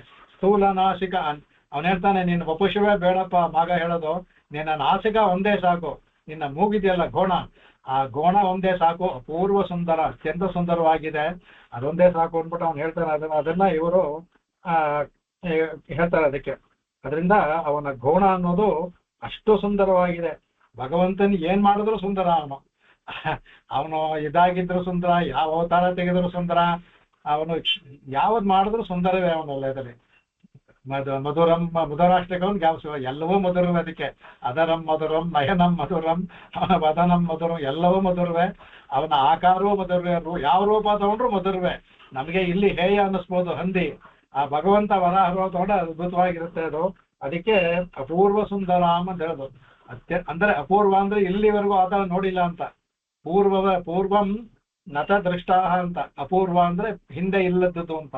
ಪೂರ್ವ ಹಿಂದೆ ನ ಪೂರ್ವ ಅಪೂರ್ವ, ಹಿಂದೆ ಇಲ್ಲದಂತಹ ಸೌಂದರ್ಯವಾದ ಪೂರ್ವವಾದ ಸೌಂದರ್ಯ ಅಂತ. ಹಿಂದೆ ಈ ತರದ ಸೌಂದರ್ಯ ಇಲ್ಲ, ಈಗಲೇ ನೋಡ್ತಾ ಇರೋದು ಅನ್ನೋ ಅರ್ಥದಲ್ಲಿ ಅದು ಬರುತ್ತೆ. ಅದಕ್ಕೆ ಅವಾಗ ಅದನ್ನ ಹೇಳ್ತಾರೆ. ಅದಕ್ಕೆ ಆಮೇಲೆ ಇದನ್ನ ಶುಕ ಅನುಭವವನ್ನ ಹೇಳ್ತಾರೆ.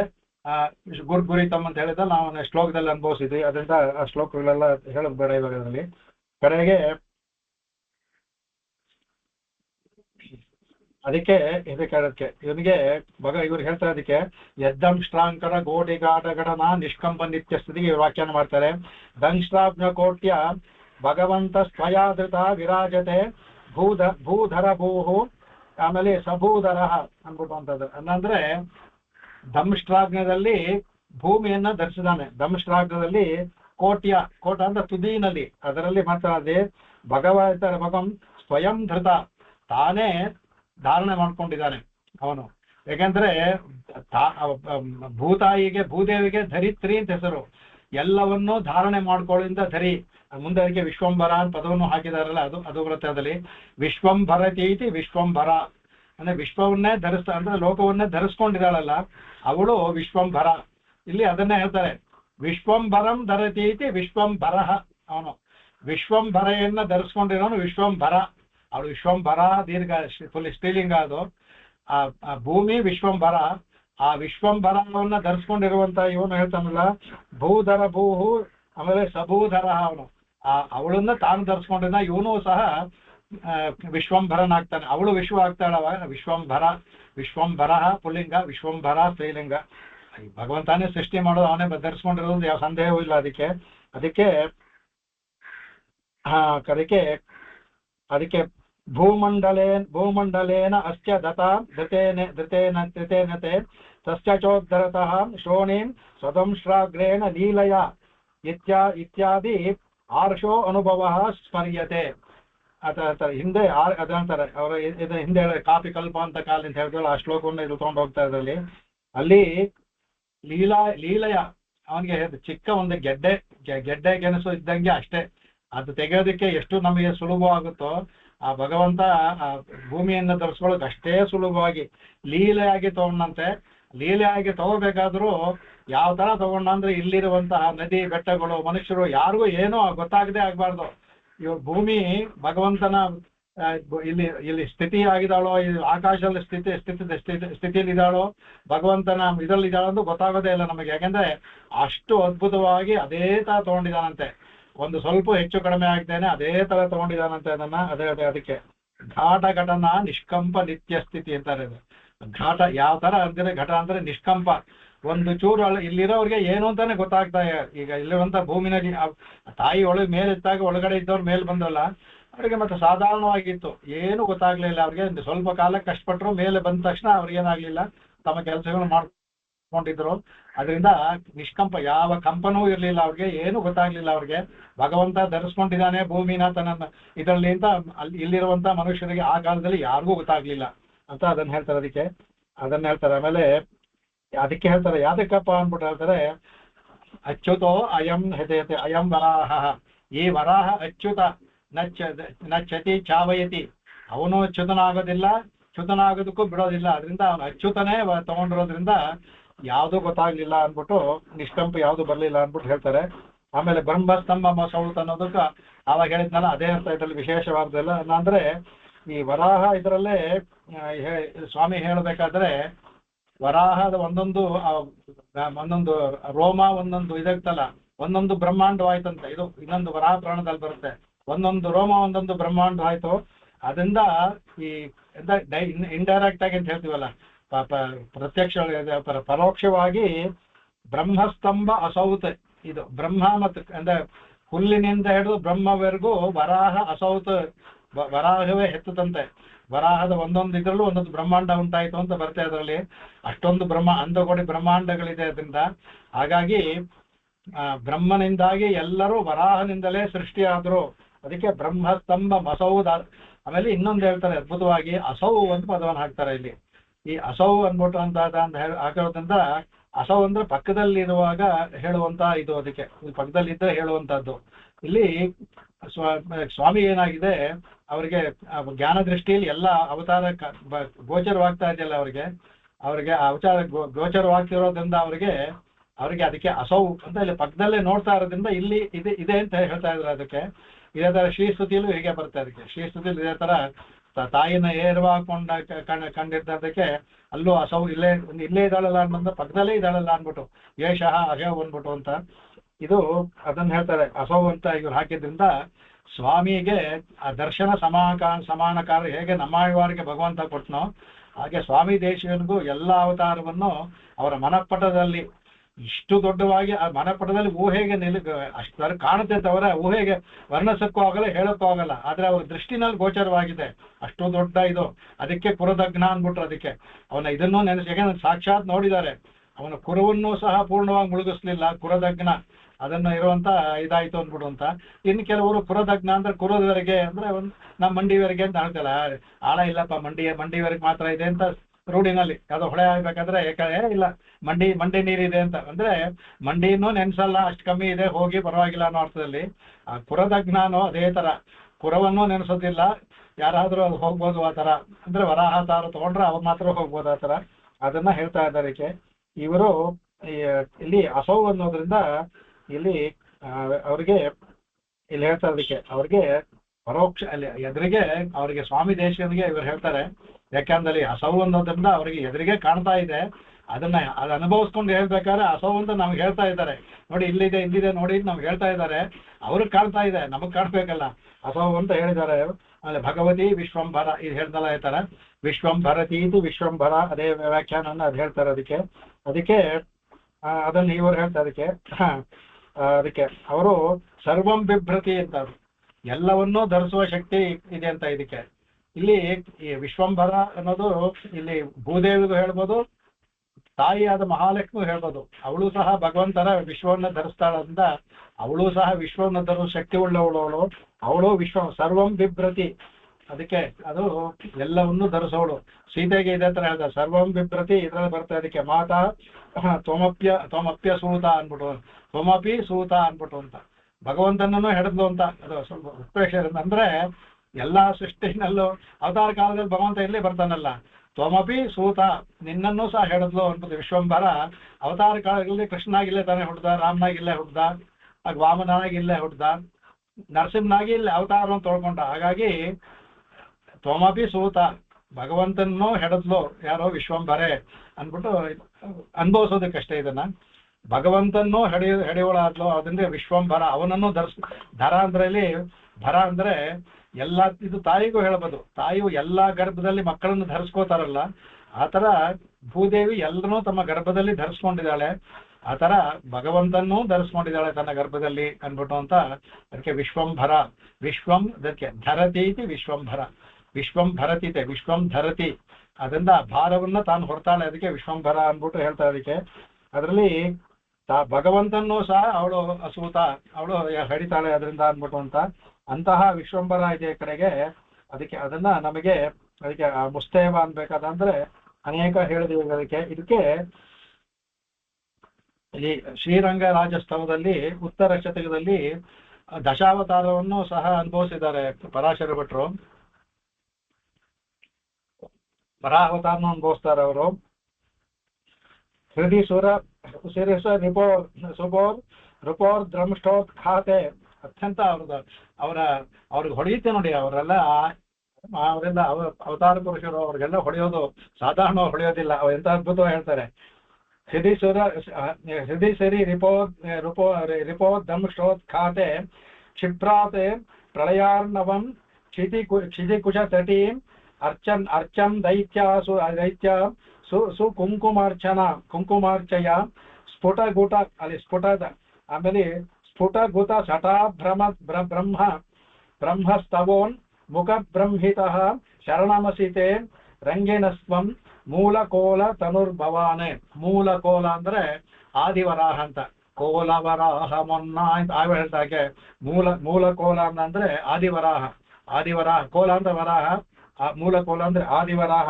ಅದಕ್ಕೆ ಈ ಇಲ್ಲಿ ರಂಗನಾಥನೇ ಹೇಳ್ತಾರೆ. ಅವ್ರು ಹೇಳ್ತಾರೆ ಅವಾಗ ಇವನು ಭಗವಂತ ಏನ್ ಮಾಡ್ದಂತ ಹಿರಣ್ಯಾಕ್ಷನನ್ನ ಅವನ ತನ್ನ ನಖಗಳಿಂದ ಇದರಿಂದ ಬಗದ್ನಂತೆ. ಹೇಗೆ ಇಲ್ಲಿ ನರಸಿಂಹಾವತಾರಕ್ಕೆ ಮುಂಚೆ ಇಲ್ಲಿ ಪ್ರಾಕ್ಟೀಸ್ ಅವನಿಗೆ ಇಲ್ಲಿ ಬಗಿತಾನಂತೆ. ಅವನು ಎಷ್ಟು ದೊಡ್ಡದಾಗಿತ್ತು ಹಿರಣ್ಯಾಕ್ಷನ ದೇಹ ಅಂದ್ರೆ ಆ ಸಮುದ್ರದ ಅಳವಕ್ಕೂ ಹೆಚ್ಚು ಕಡಿಮೆ. ಅದಕ್ಕೆ ಮಹಾಸುರ ಅಂತ ಪದವನ್ನು ಹಾಕ್ತಾರೆ. ಮಹಾಸುರ ಮುಂದೆ ಇದಕ್ಕೂ ಮಹಾಸುರ ಅಂತ ಅದಕ್ಕೂ ಬರುತ್ತೆ. ಅದರಲ್ಲಿ ಮಹಾಸುರ ಅಂದ್ರೆ ದೇಹ ಕಾಯ, ಸಮುದ್ರ ಅಷ್ಟು ದೊಡ್ಡ ಕಾಯವಂತೆ, ಅಷ್ಟು ದೊಡ್ಡ ದೇಹ ಅದು, ಸಮುದ್ರದ ಅಷ್ಟು ದೊಡ್ಡ ದೇಹ ಅವನು. ಅವಾಗಲೇ ಭೂಮಿಯನ್ನ ತಗೊಂಡು ಹೋಗ್ಬೇಕಾದ್ರೆ ಅವನ ದೇಹ ಇನ್ನೆಷ್ಟು ದೊಡ್ಡದಾಗಿರ್ಬೇಕು. ಭಗವಂತ ಏನ್ ಮಾಡಿದಂತೆ ತನ್ನ ಉಗುರುಗಳಿಂದ ಅವನ ದೇಹವನ್ನೆಲ್ಲ ಅಗದಂತೆ. ಅಗದೇ ಏನಾಯ್ತು, ನಾವು ಭೂಮಿನ ನೆಲವನ್ನ ಅಗದು ಒಂದು ತೊಟ್ಟಿ ಹಳ್ಳ ಮಾಡ್ತೀವಲ್ಲ, ಆ ತರ ಹಳ್ಳ ಆಯ್ತಂತೆ. ಆ ಹಳ್ಳದಲ್ಲಿ ಅವ್ರೇನ್ ಮಾಡ್ತಾರೆ, ಅದರಲ್ಲಿ ಅದ ಕ್ಷಿಪ್ರಂ ಪ್ರಳಯಾರ್ಣವಂ ಕ್ಷಿತಿಸಿದ, ಆ ಪ್ರಳಯಾರ್ಣವನ್ನ ತಂದು ಅದನ್ನ ಆ ಹಳ್ಳದಲ್ಲಿ ಇವನು ಬಗದು ಹಿರಣ್ಯಾಕ್ಷನಲ್ಲಿ ಉಂಟಾದ ಹಳ್ಳ ಇದೆಯಲ್ಲ, ದೇಹದ ಹಳ್ಳ, ಅದರಲ್ಲಿ ನೀರನ್ನ ತುಂಬುದಂತೆ. ಅವನು ರಕ್ತವೇ ಆಗಿತ್ತು, ಆ ರಕ್ತದಿಂದ ನೀರು ಎಲ್ಲ ಕೆಂಪಾಯ್ತಂತೆ. ಆ ಕೆಂಪಾಯ್ದಿಂದ ಏನಾಯ್ತಂತ ಅದಕ್ಕೆ ತಾಯಿಗೆ ಅದು ಕುಂಕುಮಾರ್ಚನೆ ಮಾಡ್ದಂಗೆ ಭಗವಂತ ನೆನಿತಾಳ ಅವಳು ಇದರಲ್ಲಿ. ಆ ನೆನೆದಾಗ ಇವನ ರಕ್ತದಿಂದ ಬಂದಿದ್ದು ತಾಯಿಗೆ ಕುಂಕುಮಾರ್ಚನೆ ಮಾಡ್ದಂಗೆ ಆಯ್ತು ಅನ್ಬಿಟ್ಟು ಅಂತ ಇಲ್ಲಿ ಅನುಭವಿಸ್ತಾರೆ. ಅದಕ್ಕೆ ಅಷ್ಟೇ ಅಲ್ಲ, ಅದಕ್ಕೆ ಅವ್ರು ಹೇಳ್ತಾರೆ, ಅದಕ್ಕೆ ಅವಂತಹ ಇವನು ಸ್ಫುಟತ ಗುತ ಸಟಾಭ್ರಮ ಬ್ರಹ್ಮಸ್ತವ ಹಿಂದೆ ಹೇಳಿದ್ನಲ್ಲ, ಇವನಿಂದ ಆವಾಗ ಇವನು ಮಾಡದಂತ ಒಂದು ಆಮೇಲೆ ಸ್ಫುಟತ ಗುಟ, ಆ ಸ್ಫುಟತ ಅಂದ್ರೆ ಅವನ ಇದನ್ನ ಒಂದ್ಸಲ ಕೊದರ್ತಾ ಅಂದ, ಅವನ ಮೈಯನ್ನ ಇದರಲ್ಲಿ ಕೊದರ್ತಾನಂತ, ಮೈಯನ್ನ ಕೊದರ್ಬಿಟ್ಟು ಗೀಳಿಡ್ತಾನೆ ಅವನು. ಆ ಗೋಣಾರ್ವೈ ಗುರ್ಗುರ ಎಂದ್ರಲ್ಲ ಅದು, ಆ ಗೀಳಾಗಿದ್ದು ನಾ ಹಿಂದೆ ಹೇಳ್ದ ಆ ತರ ಬ್ರಹ್ಮ ಲೋಕಕ್ಕೆ ಹೋಗಿ ಬ್ರಹ್ಮನಿಗೆ ಸಂದೇಹ ಆಗ್ಬಿಡ್ತಂತೆ. ನನಗೂ ಪ್ರಳಯ ಬಂದ್ಬಿಡ್ತಾನೆ, ಸಂದೇಹ ಬಂದ್ಬಿಡ್ತಾನೆ ಅವನಿಗೆ. ಅಂತಹ ನಿನಗೆ ಹೇ ರಂಗಿಣಃ ತ್ವಂ ಶರಣಮಸಿ, ಅದಕ್ಕೆ ನೀನು ಶರಣನಾಗಿದ್ದೀಯ, ಮೇ ಶರಣಮಸಿ ಅಂತ, ನೀನ್ ನನಗೆ ಶರಣನಾಗಿದ್ದೀಯ. ಇದು ಮುಖ್ಯವಾದ ವರಾಹಾವತಾರ ವರ್ಣನೆ. ಅವನ ದೇಹ ಅಷ್ಟು ದೊಡ್ಡದಾಗಿತ್ತು, ಬಗದು ಸಮುದ್ರ ನೀರನ್ನು ತುಂಬಿ ಅವರಿಗೆ ತಾಯಿಗೆ ಕುಂಕುಮಾರ್ಚನೆಯಿಂದ ಅರ್ಚನೆ ಮಾಡ್ದಂಗೆ ಆಯ್ತು ಅಂದ್ಬಿಟ್ಟು ಅಂತ ಅದ್ಭುತವಾಗಿ ವರ್ಣನೆ ಮಾಡ್ತಾರೆ. ಹಾಗಾಗಿ ಅದನ್ನು ಇದ್ರಲ್ಲಿ ತಗೋತಾರೆ. ಈ ಶ್ಲೋಕ ಇಷ್ಟು ಸಾಕು ಇದರಲ್ಲಿ. ಅಂತಹ ವರಾಹಾವತಾರ ಅದರಲ್ಲಿ ಕಡೆ ಮುಗಿಸ್ತಾರೆ. ಅಲ್ಲಪ್ಪ, ಈ ವರಾಹಾವತಾರವೂ ಸಹ ಕೆಲವೆಲ್ಲ ನರಸಿಂಹಾವತಾರ, ವರಾಹಾವತಾರ ಎಲ್ಲ ಮತ್ಸವೆಲ್ಲ ಅಲ್ಪ ಕಾಲ, ಕ್ಷಣ ಅಂತ ಹೇಳ್ಬೋದು, ಕ್ಷಣಕಾಲ ಆಯ್ತು. ಇಲ್ಲಿ ನಮ್ಮನ್ನ ಅವತ್ತು ಅಂತ ಹೇಳ್ತಾರಲ್ಲ, ಅದು ಅಂತ ಹೇಳ್ತಾರಲ್ಲ, ಆ ಸಮಯದಲ್ಲಿ, ಯಾಕೆಂದ್ರೆ ಆ ಸಮಯದಲ್ಲಿ ವರಾಹಾವತಾರ ಕ್ಷಣಕಾಲ ಭೂಮಿಯನ್ನು ಕಾಪಾಡಿದ, ಭೂಮಿಯನ್ನು ಉದ್ಧರಿಸ್ತಾ, ಹಾಗಾಯ್ತು. ಆದರೆ ಅವನು ಇವಾಗ ಅಂದ್ರೆ ಅಂತಹ ವರಾಹ, ಅವನ ಭಾವನೆ ಎಲ್ಲರ ಭಾವನೆಯಲ್ಲೂ ಇದಾನಲ್ಲ, ಅಂತಹ ವರಾಹ ಅವಾಗ್ಲೂ ಇದ್ದ, ಹಿಂದನೂ ಇದ್ದ, ಮುಂದೆನೂ ಇರ್ತಾನೆ. ಆ ವರಾಹ ಆ ಕಾಲದಲ್ಲಿ ಆ ಕ್ಷಣದಲ್ಲಿ ಅಲ್ಲಿದ್ದ ಭೂಮಿಗಳು ದೇವತೆಗಳನ್ನೆಲ್ಲ ಕಾಪಾಡಿದ್ರು ಸಹ ಅದೇ ವರಾಹ ನಮ್ಮನ್ನೂ ಕಾಪಾಡ್ಲಿ, ಮೇ ಅವತ್ತು ಇಲ್ಲಿರೋ ನಮ್ಮ ಎಲ್ಲರನ್ನೂ ಕಾಪಾಡ್ಲಿ ಅಂತ ಸ್ವಾಮಿ ಹೇಳ್ತಾರೆ ಅಂದ್ಬಿಟ್ಟು ಆತ ತಗೋಬೇಕು. ಆ ಕಾಲಕ್ಕೆ ಮಾತ್ರ ಅಲ್ಲ ಅವನ ರಕ್ಷಣೆ ಎಲ್ಲಾ ಕಾಲಕ್ಕೂ, ಎಲ್ಲಾ ಅವತಾರಗಳು ರಕ್ಷಣೆ ಎಲ್ಲಾ ಕಾಲಕ್ಕೂ. ರಕ್ಷಣೆ ಆ ಕಾಲಕ್ಕೆ, ಇದು ಅವತಾರ ಕಾಲಕ್ಕೆ, ರಕ್ಷಣೆ ಸಾರ್ವಕಾಲಿಕ. ಅವತಾರ ಕ್ಷಣಕಾಲಿಕ, ಆಯಾ ಕ್ಷಣಕ್ಕೆ ಆಗೋದು. ರಕ್ಷಣೆ ಬಂದು ಸಾರ್ವಕಾಲಿಕ, ಎಲ್ಲಾ ಕಾಲದಲ್ಲೂ ಇರುತ್ತೆ. ಮತ್ಸ್ಯಾವತಾರ ಕಡೆ ದಶಾವತಾರ ಆಗುವವರೆಗೂ ಮತ್ಸ್ಯಾವತಾರದವನ ಇದ್ದೇ ಇರುತ್ತೆ. ಎಲ್ಲಾ ಅವತಾರಗಳು ಭಗವಂತ ಎಲ್ಲರನ್ನೂ ಕಾಪಾಡ್ಲಿ ಅಂತ ಬೇಡ್ಕೊಂಡ್ರು ಅಂತ ಹೇಳ್ತಾರೆ. ಮುಂದಿನದು ಶ್ಲೋಕ ಇದು ನರಸಿಂಹಾವತಾರ ಶ್ಲೋಕ. ಇದು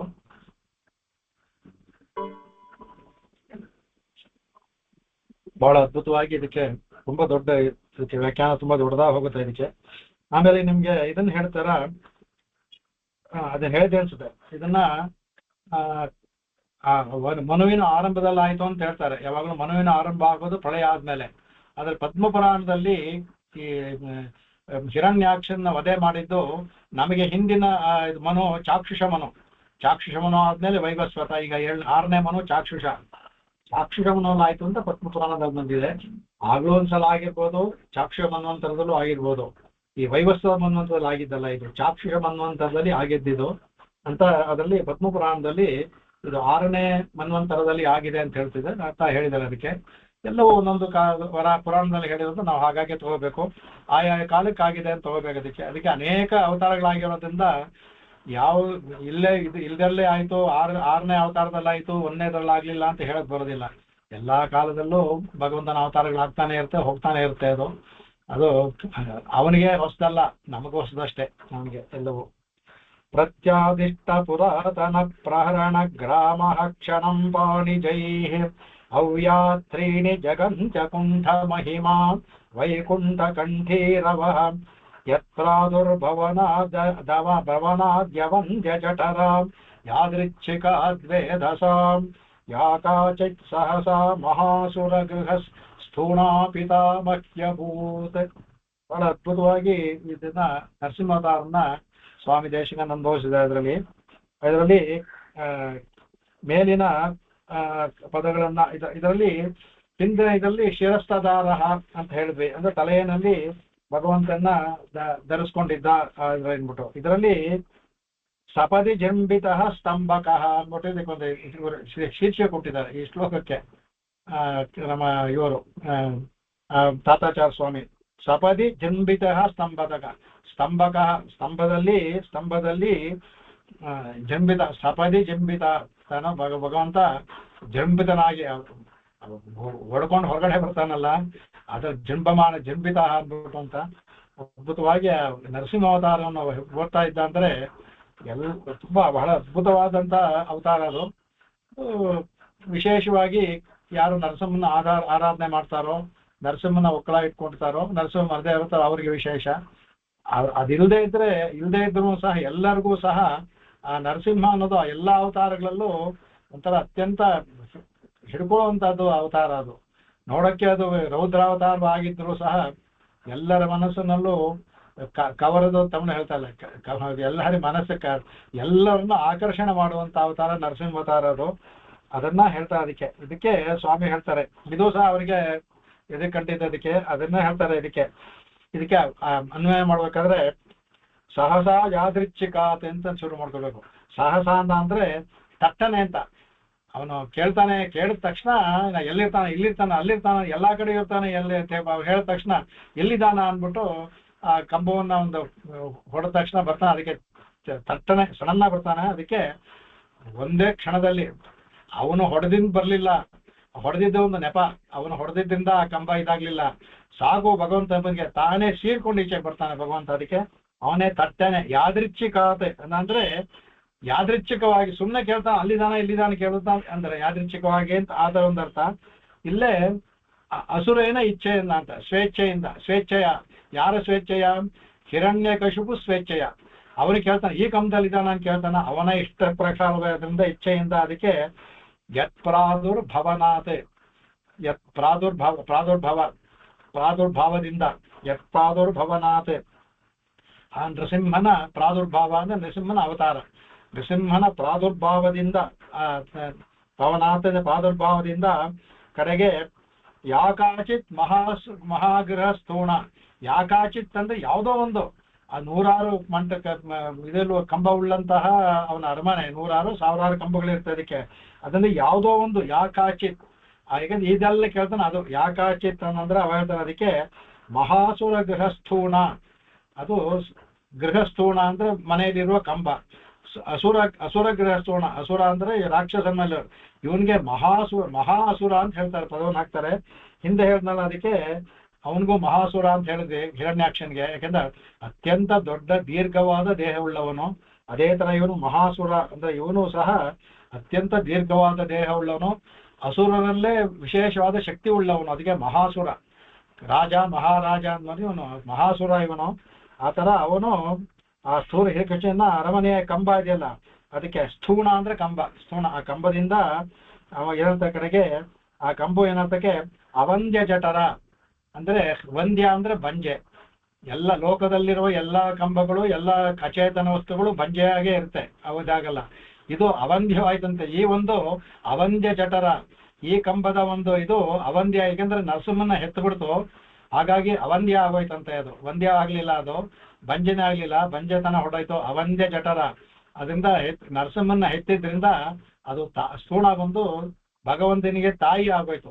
ತನ್ನ ಗರ್ಭದಿಂದ ಬಂದಲ್ಲ, ಅದರಿಂದ ಅವಳು ತಾಯಿ ಆಗೋಯ್ತು ಅವನಿಗೆ ಇವನು ತಾಯಿ ಆದ್ರಿಂದ ವೇದಸಾಂ ಅದಕ್ಕೆ ಹೇಳ್ತಾರೆ ಅವನಿಗೆ ಪಿತಾಮಹಿ, ಅದಕ್ಕೆ ವೇದಸಾಂ ಪಿತಾಮಹಿ ಅಭೂತ್.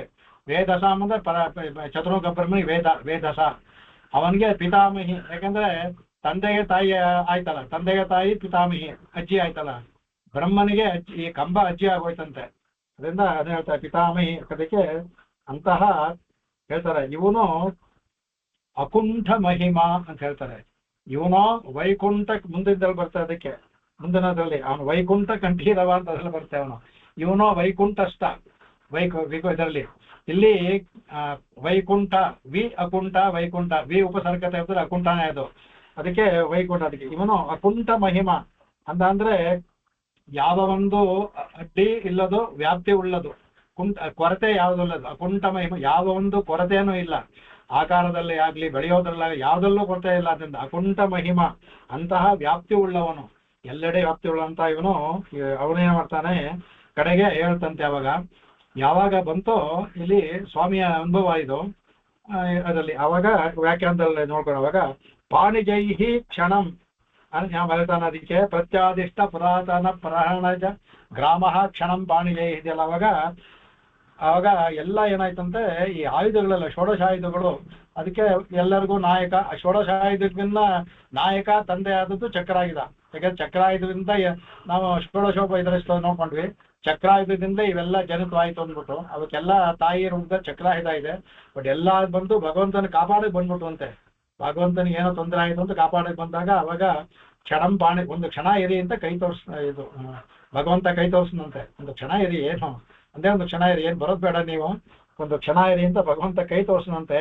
ಪಾಣಿಜೈಹಿ ಕ್ಷಣಂ, ನೀವು ಒಂದು ಕ್ಷಣ ಇರಿ ಅಂತ ಪಾಣಿಜೈ ಕೈಗಳಿಂದ ತನ್ನ ಇದನ್ನ ತೋರಿಸ್ನಂತೆ. ಅದಕ್ಕೆ ಅಂದ್ರೆ ಅವಾಗ ಆ ಆಯುಧ ಸಮೂಹಗಳನ್ನ ನೀವು ಬರಬೇಡಿ, ಇಲ್ಲಿ ಹತ್ತ ದೂರ ಇರಿ ಅಂತ ಕೈಯಿಂದ ಅಲ್ಲೇ ಇರು ನಾವು ಕೈ ತೋರಿಸ್ತೀವಲ್ಲ, ಹಾಗೆ ಕ್ಷಣಂ ಪಾಣಿಜೈಹಿ, ಅಲ್ಲೇ ಇರಿ, ನೀವು ಬರಬೇಡಿ, ಅಲ್ಲೇ ಇರಿ, ನನಗೇನು ಆಗೋದಿಲ್ಲ, ಅಲ್ಲೇ ಇರಿ ಅಂತ ಹೇಳ್ಬಿಟ್ಟು ಭಗವಂತ ಅವನು ಯಾರವನು ವೈಕುಂಠ ಕಂಠೀರವ, ಇವನೋ ಕಂಠೀರವ ಸಿಂಹ, ಇವನು ವೈಕುಂಠದಲ್ಲಿರುವ ಸಿಂಹ ಇವನು. ಅವನು ಅಕುಂಠ ಮಹಿಮಾ ಬೇರೆ ಅವನು ಈಗ ನರಸಿಂಹಾವತಾರ ಮಾಡಿರೋದ್ರಿಂದ ಈಗ ಅವನು ಕಂಠೀರವ ಆಗ್ಬಿಟ್ಟ.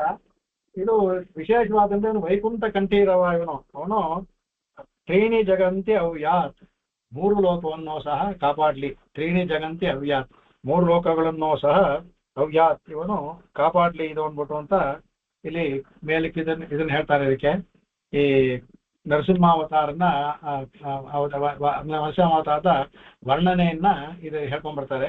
ಇದಕ್ಕೆ ವ್ಯಾಖ್ಯಾನಕ್ಕೆ ಮೇಲಿನ ಅರ್ಥ ಇದು. ವ್ಯಾಖ್ಯಾನಕ್ಕೆ ಹೋಗೋದಕ್ಕೆ ಮುಂಚೆ ಭಾಗವತದಲ್ಲಿ ಬಂದಿರುವಂತಹ ನರಸಿಂಹಾವತಾರ ನೋಡೋಣ. ತುಂಬಾ ದೀರ್ಘವಾಗಿದೆ. ಅದರಲ್ಲಿ ಇದನ್ನು ಮಾತ್ರ ಹೇಳ್ಕೊಂಡು ಕೆಲವು ಶ್ಲೋಕಗಳನ್ನ ಮಾತ್ರ ಅನುಭವಿಸ್ಲೇಬೇಕು, ಅದನ್ನ ಮಾತ್ರ ಅನುಭವಿಸೋಣ. ಕೃಷ್ಣ 3ನೇ ಶ್ಲೋಕದಲ್ಲಿ ಬರುತ್ತೆ ಅನ್ಸುತ್ತೆ.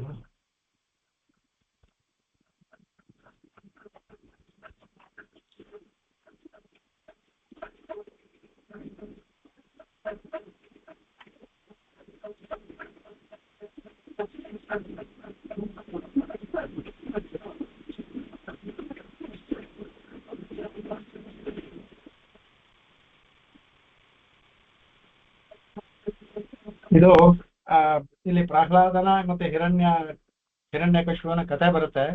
ಅದನ್ನ ಕಥೆ ಹೇಳ್ಬಿಡ್ತೀನಿ, ಆ ಶ್ಲೋಕಗಳೆಲ್ಲ ಬೇಡ, ತುಂಬಾ ಸಮಯ ಆಗುತ್ತೆ. ಅದು ಅದ್ರಲ್ಲಿ ಏನಾಗುತ್ತೆ ಅಂತಂದ್ರೆ, ಇವನು ಪ್ರಹ್ಲಾದ ಹುಡ್ತಾನೆ, ಅವನಿಗೆ ನಾರದರು ಮೂಲ ಮಂತ್ರವನ್ನ ಕಾಯೋದಕ್ಕೆ ಉಪದೇಶ ಮಾಡಿರ್ತಾರೆ. ಅದರ ಪರಿಣಾಮವಾಗಿ ಇವನು ಗರ್ಭದಲ್ಲೇ ಮೂಲ ಮಂತ್ರವನ್ನು ಮಾಡಿ ಭಗವಂತನ ಪಡ್ಕೊಂಡ್ಬಿಟ್ಟಿರ್ತಾನೆ ಅವನು. ಹಾಗಾಗಿ ಅವನು ಎಲ್ಲವೂ ಇವನು ತಂದೆ ವಿಷ್ಣುವಿನ ದ್ವೇಷಿ, ತನ್ನ ಅಣ್ಣನಾದ ಹಿರಣ್ಯಾಕ್ಷನ ಕೊಂದ್ಬಿಟ್ಟ ಅನ್ಬಿಟ್ಟು ಅಂತ ಅದು ಬೇರೆ. ಸಾಧಾರಣವಾಗಿ ರಾಕ್ಷಸರು ದೇವತೆಗಳನ್ನ ದ್ವೇಷ ಮಾಡ್ತಾರೆ, ಮುಖ್ಯವಾಗಿ ವಿಷ್ಣು ಅಂತ. ಯಾಕಂದ್ರೆ ವಿಷ್ಣುವೇ ಇವ್ರನ್ನೆಲ್ಲ, ಈ ದೇವತೆಗಳಿಗೆ ಏನು ಮಾಡೋಕ್ಕಾಗಲ್ಲ. ಇವರು ಬೇಡ್ಕೊಂಡಾಗ ವಿಷ್ಣು ಬಂದು ಇವ್ರಿಗೆಲ್ಲ ಸಂಹಾರ ಮಾಡ್ತಾನೆ. ಅದರಿಂದ ಎಲ್ಲರೂ ವಿಷ್ಣು ದ್ವೇಷಿಗಳು, ಅವರು ರಾಕ್ಷಸರೆಲ್ಲ ವಿಷ್ಣು ದ್ವೇಷಿಗಳು. ರಾವಣನವರೆಗೂ ಹಿಡ್ಕೊಂಡು ಎಲ್ಲರೂ ವಿಷ್ಣು ದ್ವೇಷ ಮಾಡೋವರೇ ಅವರು. ಅದರಿಂದ ಇವನು ಎಲ್ಲ ಹೇಳ್ತಾನೆ, ಈ ಇದರಲ್ಲಿ ಭಗವಂತ ಎಲ್ಲ ನಾನೇ ಇಲ್ಲಿ ಭಗವಂತ, ವಿಷ್ಣುವನ ಆರಾಧನಾ ಸ್ತೋತ್ರ ಇದೆ ಯಾವುದು ಕೂಡ್ತು ಅಂತ ತನ್ನ ಗುರುಕುಲದಲ್ಲಿ ಅಲ್ಲಿ ಎಲ್ಲರಿಗೂ ಹೇಳ್ತಾನೆ. ಅದರಲ್ಲಿ ನನ್ನನ್ನೇ ಹೇಳಬೇಕು, ನಾನೇ ದೇವರು, ನನ್ನನ್ನೇ ಪೂಜೆ ಮಾಡಬೇಕು, ತಲೆಯಲ್ಲಿ ಅವನು ತನ್ನ ಪುತ್ಳಿಯನ್ನ ಇಟ್ಟು ಎಲ್ಲ ಮಾಡ್ತಾನೆ. ಇವನು ಹುಡುಗನಿಗೆ ಉಪನಯನಾಗಿ ಇವನು ಸೇರಿಸ್ತಾರಲ್ಲ ಅಲ್ಲಿ. ಇಲ್ಲಿ ಸೇರಿಸಿದಾಗ ಇವನೇನ್ ಮಾಡ್ತಾನೆ, ಅವ್ರ ಆಚಾರ್ಯರೆಲ್ಲ ಈ ವಿಷ್ಣುವಿಗೆ ವಿರುದ್ಧವಾಗಿ ಇದೆಲ್ಲ ಹೇಳಿ ಹಿರಣ್ಯಕಶಿಪಿನೇ ಇವನೇ ಎಲ್ಲವನ್ನು ಅಂತ ಹೇಳ್ಕೊಂಡ್ ಬಂದ ಅಂದ್ರೆ, ಇವನು ಮಕ್ಕಳನ್ನ ಕೂರಿಸ್ಕೊಂಡು ಉಪದೇಶ ಮಾಡದಂತೆ. ಎಲ್ಲಾರು ಹೇಳ್ತಾನೆ, ಅಯ್ಯೋ ಇದೆಲ್ಲ ಅಲ್ಲ, ಸಾಕ್ಷಾತ್ ಭಗವಂತನೇ ಎಲ್ಲಾನು, ವಿಷ್ಣುವೇ ಲೋಕದಲ್ಲಿ, ಅವನೇ ಎಲ್ಲರನ್ನು ಕಾಪಾಡೋವನು, ಅವನೇ ಎಲ್ಲರಲ್ಲೂ ಇದು ನಮ್ಮನ್ನೆಲ್ಲ ಇದು ನಮ್ಮ ಚೇತನ ಅಚೇತನಗಳನ್ನ ನಡೆಸೋದು ಅವನೇ ಅಂತೆಲ್ಲ ಮಾಡೋ. ಇವರೆಲ್ಲ ತಲೆ ಆಡಿಸ್ತಾ ಇರ್ತಾರೆ ಮಕ್ಕಳೆಲ್ಲವೇ. ಇವನ ಮಾತಿನಿಂದ ಪ್ರಭಾವಿತರಾಗ್ತಾರೆ. ಕಡೆಗೆ ಒಂದ್ಸಲ ಅವ್ರು ಹಿರಣ್ಯಾಕ್ಷ ಬರ್ತಾರೆ, ಬಂದು ನೋಡ್ರೆ ಇದು ಈ ತರ ಇರುತ್ತೆ. ಅವಾಗ ಕೇಳ್ತಾನೆ, ಏನಿದು ಅಂದ್ಬಿಟ್ಟು, ಅಯ್ಯೋ ನಾನೇನ್ ಮಾಡ್ಲಿ ರಾಜ, ನಿನ್ನ ಮಗನೇ ಈ ತರ ಮಾಡ್ತಾ ಇದ್ದಾನೆ, ಅವನು ನಾನು ಹೇಗೆ ಬೇರೆಯವ್ರನ್ನ ಖಂಡಿಸ್ಬೋದು, ನಿನ್ನ ಮಗನ ಹೇಗೆ ಖಂಡಿಸೋದು ಅಂತ ಕೋಪ ಅಂದ್ಬಿಟ್ಟು ಆಗ ಅನೇಕ ಶಿಕ್ಷೆಗಳೆಲ್ಲ ಕೊಡ್ತಾನೆ. ಇದೆಲ್ಲ ತಿಳಿದಿದ್ದೆ ಅವನಿಗೆ. ಅದೆಲ್ಲ ಆದ್ಮೇಲೆ ಕಡೆಗೆ ಏನಾಗುತ್ತೆ, ಅವಾಗ ಅದನ್ನ ಹೇಳ್ತಾನೆ ಕಡೆಗೆ. ಅವಾಗ ಒಂದ್ಸಲ ಕಡೆಯಲ್ಲಿ ಆ ಮಕ್ಕಳೆಲ್ಲ ವಿಷ್ಣುವನ್ನ ಆಡ್ತಿರ್ಬೇಕಾದ್ರೆ ನೋಡಿ ದರ ಹಿಡ್ಕೊಂಡ್ಬರ್ತಾನೆ ಮನೆಗೆ. ಕಡೆಯದು ಇದೆಲ್ಲ ಶಿಕ್ಷೆಗಳಾಗಿ ಬೆಟ್ಟದಿಂದ ತಳ್ಳಿ ಮಾಡಿ ವಿಷ ಕುಡಿಸಿ ಇದೆಲ್ಲ ಆದ್ಮೇಲೆ ಇದು ಕಡೆಗೆ ತಗೊಂಡ್ಬರ್ತಾನೆ. ಗೃಹಮಾನೀತಯಾಮಾಹು ಪ್ರಹ್ಲಾದಂ ದೈತ್ಯಯಾಜಕಾಹ ಪ್ರಶಸ್ತ್ಯ ಶ್ರಕ್ತಯ ವಾಚ ತಮಪೃಚ್ಛನ್ ಹಿ ಸಾಮಭಿಹಿ.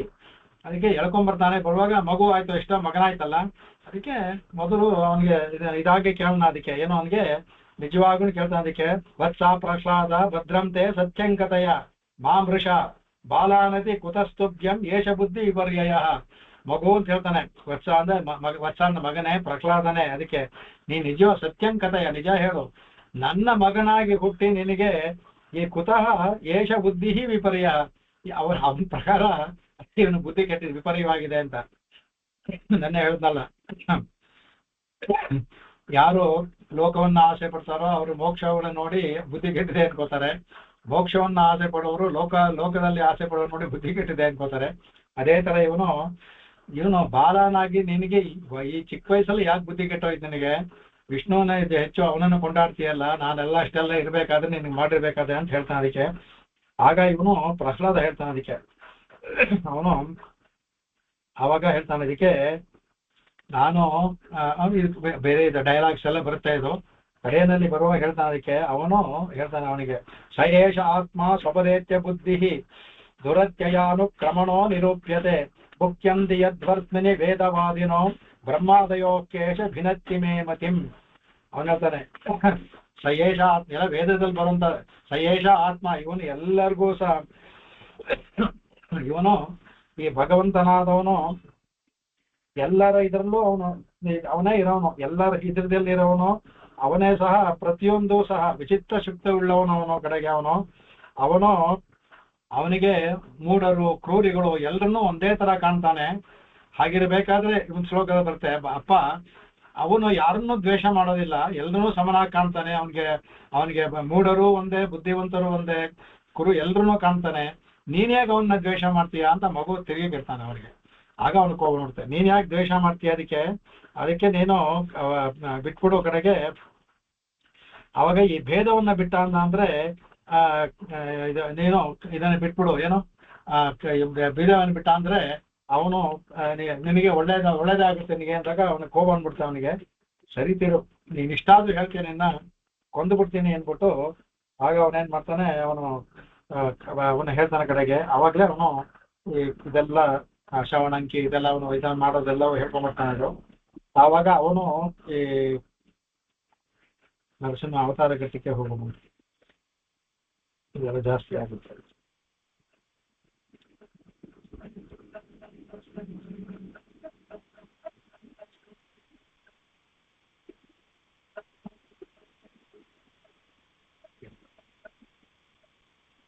ಇವನ ಸ್ತೋತ್ರ ಬಹಳ ಚೆನ್ನಾಗಿದೆ. ಅವನು ಭಗವಂತನ ಕುರಿತು ಮಾಡುವಂತ ಸ್ತೋತ್ರ ಪ್ರಹ್ಲಾದ ತುಂಬಾ ಚೆನ್ನಾಗಿದೆ. ಇನ್ನೊಂದಿನ ಅದನ್ನೇ ಇಟ್ಕೊಂಡು ಹೇಳೋಣ ಕಡೆಗೆ. ಅವಾಗ ಇವನು ಹೇಳ್ತಾನೆ ಕಡೆಗೆ. ಅವಾಗ ಅವನು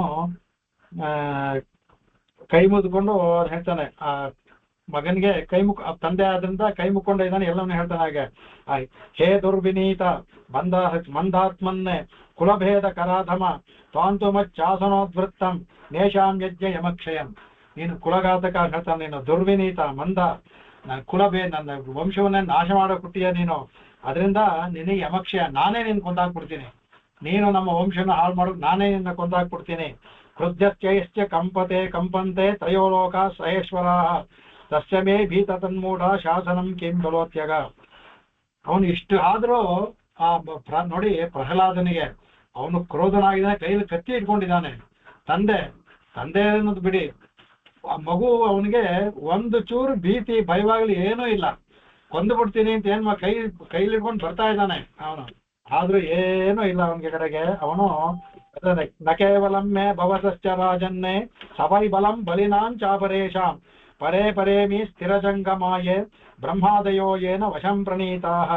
ಅವನು ಹೇಳ್ತಾನೆ ಕಡೆಗೆ, ಅವನು ಈ ಸ್ಥಾವರ ಜಂಗಮ ಉಚ್ಚ ಮತ್ತು ನೀಚವಾಗಿರ್ತೀಯಲ್ಲ, ಈ ಮೂರು ಲೋಕ ಐತಲ್ಲ, ಯಾರು ಹೇಳ್ತಲೆ ಯಶ್ಯ ಕಂಪತೆ ಲೋಕ ಹೇಳ್ತಲ್ಲ. ಇವನಂದ್ರೆ ತಂದೆ ಹೇಳ್ತಾನೆ, ನಿನ್ನ ಕೋಪ ಏನ್ ಮಹಾ, ಯಸ್ಯ ಕ್ರುದ್ಧಸ್ಯ ಕಂಪತೆ ತ್ರಯೋ ಲೋಕಾಹ. ಇವರು ವಾಲ್ಮೀಕಿ ಹೇಳ್ತಾರೆ, ಕಸ್ಯ ಬಿಭ್ಯತಿ ದೇವಾಶ್ಚ ಜಾತರೋಷಸ್ಯ ಸಂಯೋಗ ಅಂತ. ಯಾರು ಕೋಪ ಬಂದ್ರೆ ಮೂರು ಲೋಕ ಹೆದರುತ್ತೋ ಯುದ್ಧದಲ್ಲಿ ಅಂತ ಅಲ್ಲಿ ಕೇಳ್ತಾರೆ. ಅದೇ ತರ ಹೇಳ್ತಾನೆ ಇದಕ್ಕೆ, ಯಸ್ಯ ಕ್ರುದ್ಧಸ್ಯ ಕಂಪತೆ ತ್ರಯೋ ಲೋಕಾಹ. ಯಾವ ಒಂದು ಕೋಪಿಸ್ಕೊಂಡ್ರೆ ಅವ್ನು ಬರಲ್ಲ, ಅವನಿಗೆ ಕೋಪಿಸ್ಕೊಂಡ್ರೆ ಮೂರು ಲೋಕವು ಅಲ್ಲಾಡುತ್ತೋ ಅವನು. ಅದಕ್ಕೆ ತಸ್ಯಮೇ ಅಭೀತವನ್ ಮಾತಾಡ್ತಾನೆ. ಅದರಿಂದ ಇದು ಅವ ಹೇಳ್ತಾನೆ ಕಡೆಗೆ. ಇವನು ಈ ಮಾತನ್ನ ಇವನು ಹೇಳ್ತಾನೆ, ಅವನು ಹೇಳೋದಕ್ಕೆ ಮುಂಚೆ ಇವನು ಹೇಳ್ತಾನೆ, ನನ್ನನ್ನ ನೋಡಿದ್ರೆ ಇವನು ಹೆದರ್ಕೊಳ್ಳೋದಿಲ್ವಲ್ಲ, ಅದಕ್ಕೆ ಹೇಳ್ತಾನೆ. ನಾನು ಸ್ವಲ್ಪ ಇದು ಮಾಡ್ಬಿಟ್ಟೆ, ನನ್ನನ್ನ ಹೆದರ್ಕೊಳ್ಳದೆ ನಿಂತಿರ್ತಾನಲ್ಲ, ಆವಾಗ ಹೇಳ್ತಾನೆ ಮೂರು ಲೋಕವು ನನ್ನನ್ನು ನೋಡಿ ಹೆದರ್ಕೊಳ್ಳುತ್ತೆ, ಅಂತಾದ್ರಲ್ಲಿ ನೀನು ಏನು ಹೆದರ್ಕೊಳ್ಳದೆ ಇದೆಯಲ್ಲ ಹೇಗೆ ಅಂದ್ಬಿಟ್ಟು ಅವನಿಗೆ ಕೋಪ ಇನ್ನೂ ಜಾಸ್ತಿ ಆಗುತ್ತೆ ಅವನಿಗೆ. ಅದಕ್ಕೆ ನನ್ನ ಆಜ್ಞೆ ಮಾಡ್ತಾರೆ ಅಂದ್ಬಿಟ್ಟು ಆವಾಗ ಅವ್ನು ಹೇಳ್ತಾನೆ. ಅವಾಗ ಅವ್ನು ಹೇಳೋದು, ಉತ್ತಮ ನೀಚರು ಪರವರು ಯಾರು, ಬ್ರಹ್ಮ ಎಲ್ಲ ಸೃಷ್ಟಿಯಾಗಿ ಎಲ್ಲವೂ ಭಗವಂತನೇ ಮಾಡೋದವನು. ಅವನೇನು ನೀನು ಯಾವ ಬಲದಿಂದ ಲೋಕವನ್ನು ಹೆದರಿಸ್ತೀನಿ ಅಂತೀಯೋ ಆ ಬಲವನ್ನು ನಿನಗೆ ಕೊಟ್ಟಿರೋನು ಸಹ ಪರಮಾತ್ಮನೇ. ಇವನಿಗೆ ಉರಿಯೋ ಬೆಂಕಿಗೆ ತುಪ್ಪ ಹಾಕಿದಂಗೆ ಇನ್ನೂ ಕೋಪ ಜಾಸ್ತಿ ಆಗುತ್ತೆ. ಅದು ಸಹ ಅಷ್ಟೇ ಅಲ್ಲ, ನಿನಗೆ ಕೋಪ ಮಾಡೋದಕ್ಕೂ ನನಗೆ ನಿನ್ನ ಕೋಪವನ್ನು ತಡ್ಕೊಳ್ಳೋದಿಕ್ಕೆ ಮೇ ತ್ವಂ, ನನಗೆ ಎಲ್ಲಾ ಶಕ್ತಿಯನ್ನು ಕೊಟ್ಟಿರೋದು ಸಹ ಆ ಭಗವಂತನೇ. ಭವತಃ ಬಲೀನಾಂ ಬಲಿ ಅಪರೇಶಾಂಚ ನಿನಗೇನೋ ಇತರರಿಗೂ ನಿನಗಿಂತ ಬಲವಂತ ಯಾರಿದ್ರು ಅವರಿಗೆ ಎಲ್ಲ ಶಕ್ತಿಯನ್ನು ಕೊಟ್ಟಿರೋದು ಸಹ ಭಗವಂತನೇ. ನೀನು ಹೆದರಿಸ್ತೀನಿ ಅಂತೀಯಲ್ಲ, ನಿನಗೆ ಆ ಹೆದರಿಸುವ ಶಕ್ತಿಯನ್ನು ಕೊಟ್ಟಿರೋದು ಸಹ ಸಾಕ್ಷಾತ್ ಭಗವಂತನೇ ಅಂತ ಹೇಳ್ತಾ ಕಡೆಗೆ.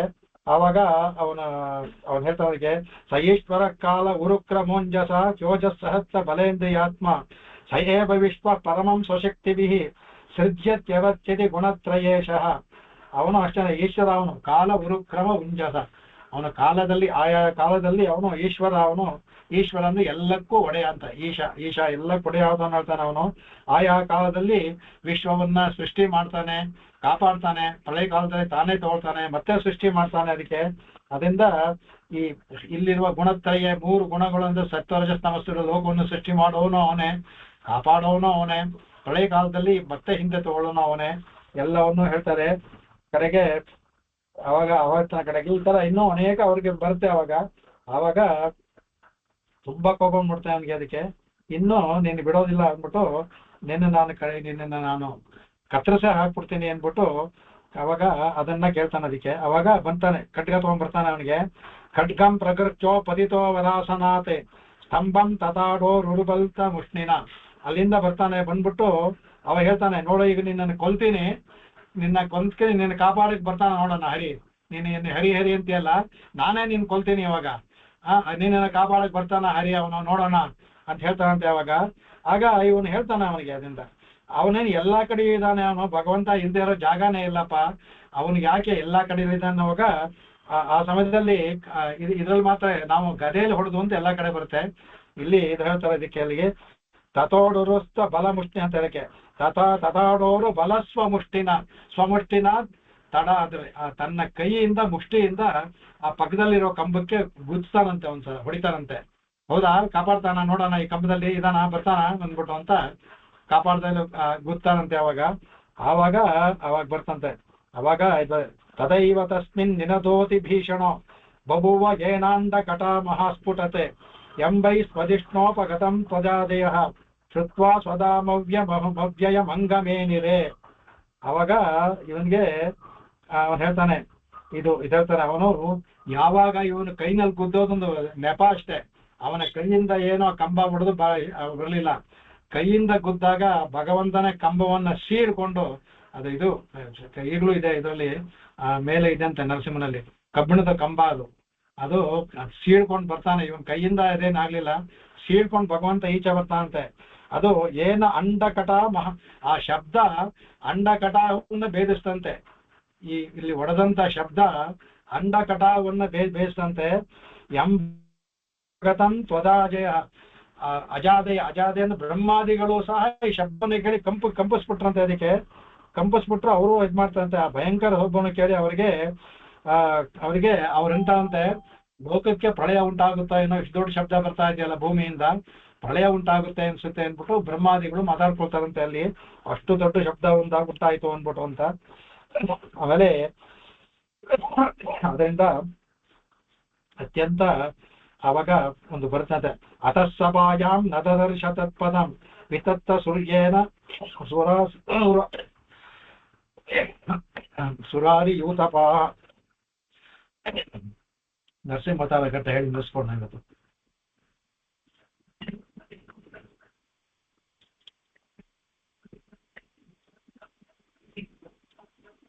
ಅಲ್ಲಿವರೆಗೂ ಶಬ್ದ ಹೋಯ್ತು ಅಂದಲ್ಲ,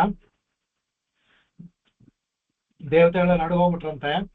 ಇಲ್ಲಿದ್ದ ರಾಕ್ಷಸರು ಇರ್ತಾರಲ್ಲ, ಆ ಶಬ್ದಕ್ಕೆ ಸ್ತಬ್ಧರಾಗಿ ಶಿಲೆಗಳ ತರ ನಿಂತ್ಕೊಂಡ್ಬಿಟ್ರಂತೆ, ಹಿರಣ್ಯಕಶಿಪುವನ್ನು ಸೇರ್ಕೊಂಡು.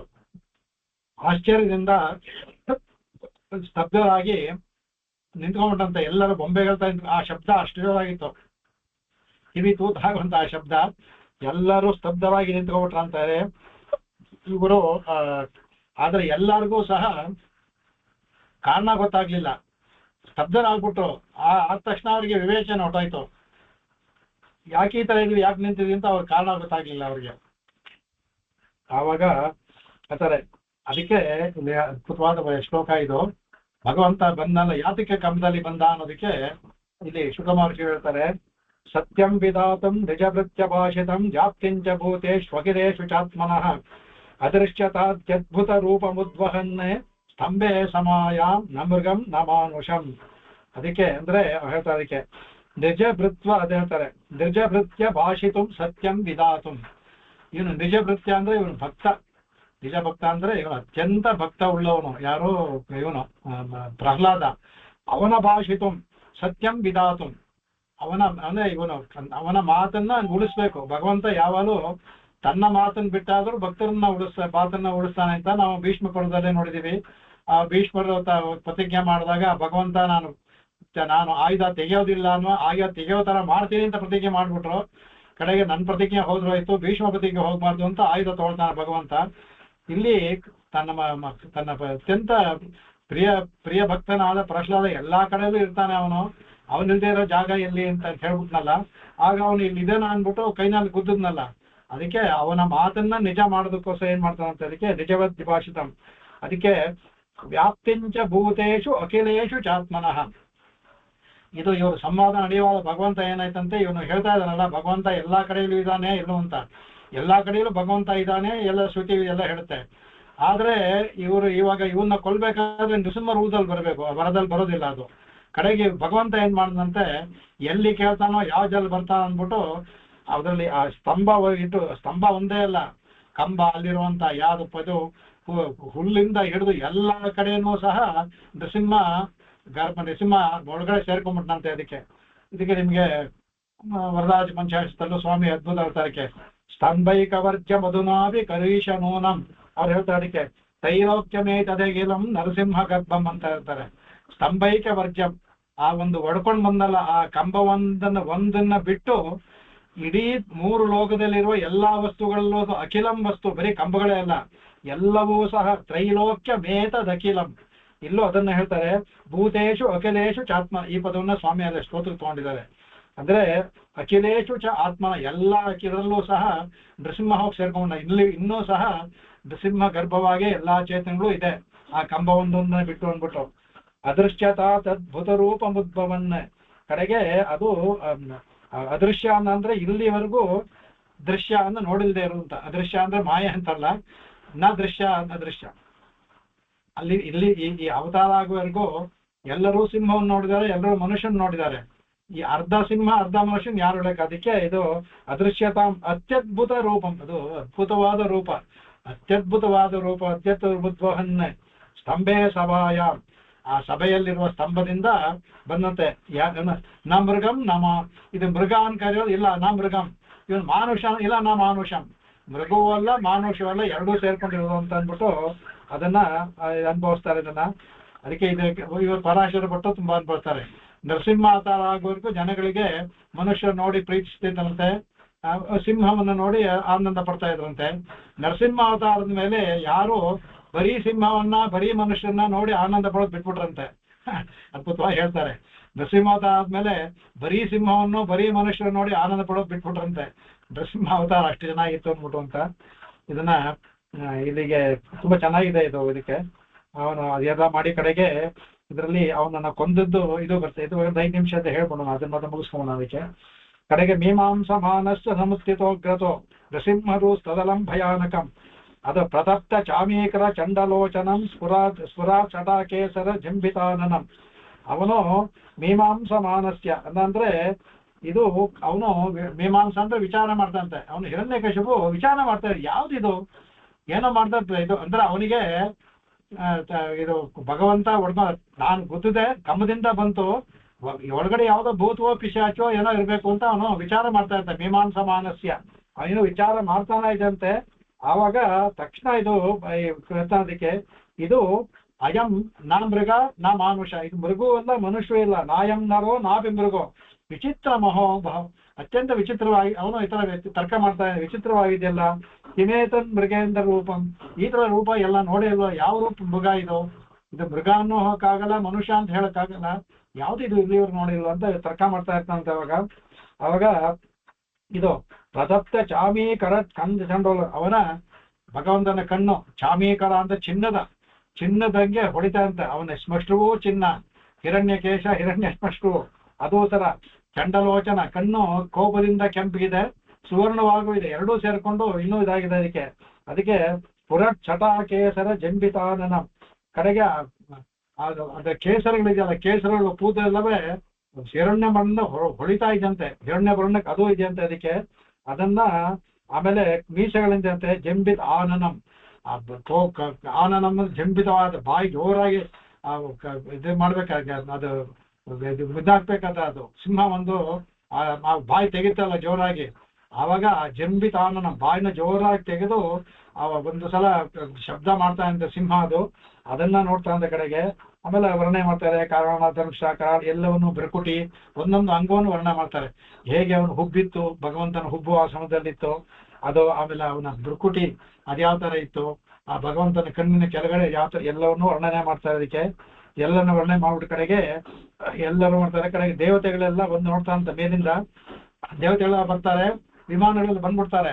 ಬಂದ್ರೆ ಇದೆಲ್ಲ ಶ್ಲೋಕಗಳ ಬರುವಂತ ಅರ್ಥ ಹೇಳ್ತೇನೆ. ಅವರುಗಳಿಗೆ ಬರ್ತಾರೆ, ಕೆಳಗಡೆ ಹೆದರಿಕೆ, ಆಕಾಶದಲ್ಲಿ ನಿಂತ್ಕೊಳ್ತಾರಂತೆ, ಪುಷ್ಪವೃಷ್ಟಿ ಎಲ್ಲ ಮಾಡ್ತಾರೆ. ಅವ್ರು ನೋಡಿ ಹೆದರಿಕೆ. ಇನ್ನೂ ಭಗವಂತನಿಗೆ ಇನ್ನೂ ಪೂರ್ಣವಾಗಿ ಶುರುವಾಗಿಲ್ಲ ಅವ್ರದ್ದು. ಈಗ ಮೇಲಿಗೆ ಬಂದಿದ್ದಾರೆ, ಇನ್ನು ಕೆಳಗಡೆ ಪೂರ್ತಿ ಇರೋದಿಲ್ಲ. ಈಗ ತಮಾಷೆ ನೋಡೋಕೆ ಬಂದಿದ್ದಾರೆ. ಈಗ ಇದು ನೋಡಿನೇ ಅವರಿಗೆ ತುಂಬಾ ಹೆದರಿದಾರಂತೆ. ಕಡೆಗೆ ಭಗವಂತ ಬರ್ತಾನೆ. ಬಂದ್ಬಿಟ್ಟು ಕಡೆಗೆ ಇವನು ಅನ್ಕೊಳ್ತಾನಂತ, ಕಡೆಗೆ ಇವನು ಸರಿ ನಾನು ಒಂದು ಹೊಡೆದಿದ್ದರಿಂದ ನನಗೆ ಅವನು ಇದು ಮಾಡ್ಕೊಂಡು ಈಚೆ ಬಂದಿದ್ದಾನೆ ಅಂತ ತನ್ನೇ ಹೇಳ್ಕೊತಾನಂತೆ. ನನ್ನ ಶಕ್ತಿಗೆ ಹೆದರ್ಕೊಂಡು ಈಚೆ ಬಂದ್ಬಿಟ್ಟಿದ್ದಾನೆ ಅಂತ ಅನ್ಕೊಳ್ತಾನಂತೆ ಹಿರಣ್ಯಕಶಿಪು.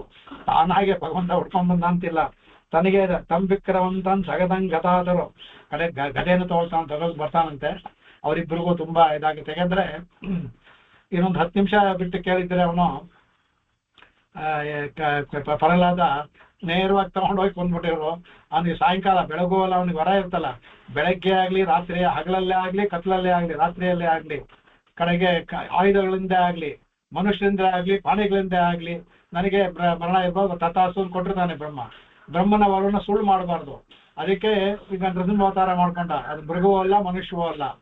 ಇವಾಗ ಆಯುಧನ ಉಪಯೋಗಿಸ್ಕೋಬಾರ್ದು. ಅದಕ್ಕೆ ತತಃ ಕ್ಷಣಂ ಪಾಣಿಜೈಹಿ ಅಂತ ಹೇಳಿದ್ರಲ್ಲ, ಅವಾಗ ಅದಕ್ಕೆ ಅಲ್ಲಿ ಬರ್ತದೆ. ಅದಕ್ಕೆ ಆಗ ಭಗವಂತ ಬರ್ತಂತೆ. ಅದಕ್ಕೆ ಹೇಗಂದ್ರೆ ಅವರು ಪುರಾತನ ಪ್ರಹರಣ ಅವ್ರು ಹೇಳ್ತಂತೆ, ನಾವು ಹಿಂದ್ಲಿಂದಿರೋರು, ಪುರಾತನದವರು ನಾವು.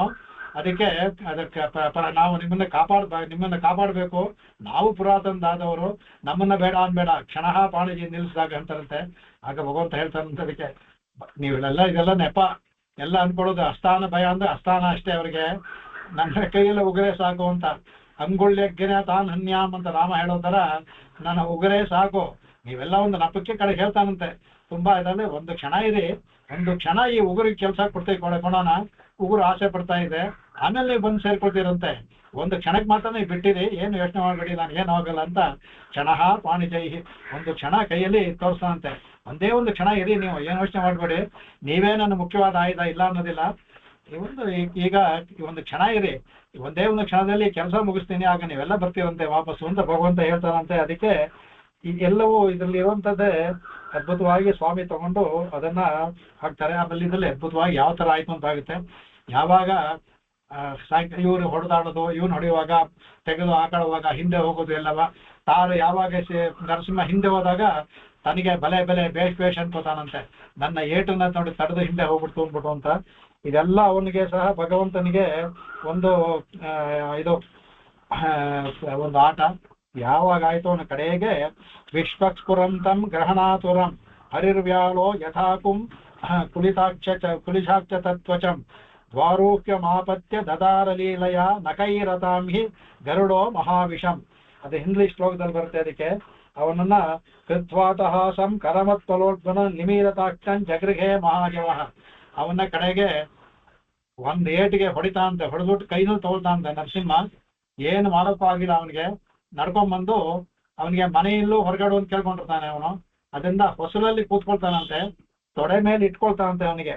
ಆಮೇಲೆ ವಿಶ್ವಸ್ಫುರಂತಂ ಗಹನಾತರ ಹರಿರ್ವ್ಯಾಳೋ ಯಥಾಂಕು, ತನ್ನ ಉಗುರುಗಳನ್ನ ತೆಗಿತಾನಂತೆ, ಆ ಹೃದಯವನ್ನು ಹಾಗೆ ಬಗಿತಾನಂತೆ. ಹಾಗೆ ಅದಕ್ಕೆ ದ್ವಾರೋಕ್ಯ ಮಾಪತ್ಯ ದದಾರ ಲೀಲಯ ಹಾಗೆ ಒಂದು ಲೀಲೆ ಏನೂ ಇಲ್ಲ, ಒಂದು ಹುಲ್ಲು ಕಡ್ಡಿನ ನಾವು ಹುಲ್ಲನ್ನ ಹೀಗೆ ತಾಗೋ ತರ ಲೀಲೆಯಾಗಿ ಬಗದಾಕ್ಬಿಡ್ತಾನಂತೆ ಅವನಿಗೆ. ನಕೈರ್ಯತಾ ಹಿಂ ಗರುಡೋ ಮಹಾವಿಷಂ. ಹೇಗೆ ಗರುಡ ಅತ್ಯಂತ ವಿಷವಾದ ಸರ್ಪವನ್ನು ಸಹ ಒಂದು ಕ್ಷಣದಲ್ಲಿ ಸೀಳು ಹಾಕ್ಬಿಡ್ತಾನೆ ಅವನು, ತನ್ನ ಕೊಕ್ಕಿಂದ ಸೀಳು ಹಾಕ್ತಾನೆ, ಹಾಗೆ ತನ್ನ ಉಗುರುಗಳಿಂದ ಸೀಳಾಕ್ಬಿಟ್ಟ ಅಂದ್ಬಿಟ್ಟು ಅಂತ. ಇಲ್ಲಿ ಅದನ್ನ ಅದಾದ್ಮೇಲೆ ಅವನ ಅತ್ಯಂತವಾಗಿ ಅವನ ಕೋಪವೆಲ್ಲ ಇರುತ್ತೆ. ಕೋಪವಾಗಿರ್ಬೇಕಾದ ಅಂದ್ರೆ ಆಗ ಹಾಗೆ ಹೋಗಿ ಕೂತ್ಕೊಳ್ತಾನೆ. ಯಾವಾಗ ಬಗದಾಯ್ತ ಕೆಳಗೆ ಹಾಕ್ಬಿಟ್ಟು ಅವನ ಕರುಳನ್ನ ತೆಗೆದು ಮಾಲೆಗೆ ಹಾಕೊಳ್ತಾನಂತೆ. ಒಂದು ಸಲ ಅವನು ಜೋರ ಆ ಕಡೆ ಈ ಕಡೆ ತಿರುಗಿ ಅವನು ಶಬ್ದವನ್ನು ಮಾಡ್ತಾ ಇರ್ತಾನಲ್ಲ ಅವನು ಆ ಶಬ್ದವನ್ನು ಆ ಕಡೆ ಈ ಕಡೆ ನೋಡಿ ಎಲ್ಲ ದಿಕ್ಕುಗಳು ಹೆದರು ಬಿಡುತ್ತಂತೆ. ದೇವತೆಗಳು ಹೆದರು ಬಿಡ್ತಾರೆ. ದೇವತೆಗಳೆಲ್ಲ ಬಂದವ್ರು ನಿಂತ್ಕೊಂಡ್ಬಿಡ್ತಾರೆ. ಪುಷ್ಪವೃಷ್ಟಿ ಮಾಡೋದು ಬರಕ್ಕೆ ಹೆದರಿಕೆ. ಪ್ರಹ್ಲಾದನ ಕೇಳ್ತಾರೆ, ಪ್ರಹ್ಲಾದ ಮಗು, ಆಮೇಲೆ ಮೊದಲು ಭಗವಂತ ನಿನ್ನ ಕೋಪ ಸರಿ, ಚಿಕ್ಕ ಮಗು ಅದು, ಅವನು ತಡ್ಕೊಳ್ಳೋದಿಲ್ಲ ಅಂತೆ. ಅವನ ಕಿವಿ ಬೀಳ್ತಾನೆ ಇಲ್ಲ ಭಗವಂತನ ಕೋಪ ಇನ್ನು ಬರ್ತಾನೆ ಇರುತ್ತೆ.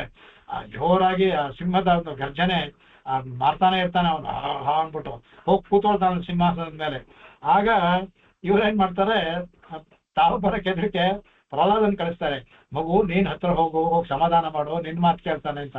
ಆಗ ಪ್ರಹ್ಲಾದನೇ ಅವನು ಹೆದರ್ಕೊಂಡೇ ಇಲ್ಲ ಒಂದು ಚೂರು, ಆರಾಮಾಗಿ ನಿಂತ್ಕೊಂಡು ನೋಡ್ತಾ ಇರ್ತಾನೆ ಅವನು. ಅದ ಹೋಗ್ಬಿಟ್ಟು ಕಡೆಗೆ ಅವನು ಭಗವಂತನ ಹತ್ರ ಹೋಗ್ತಾನಂತೆ.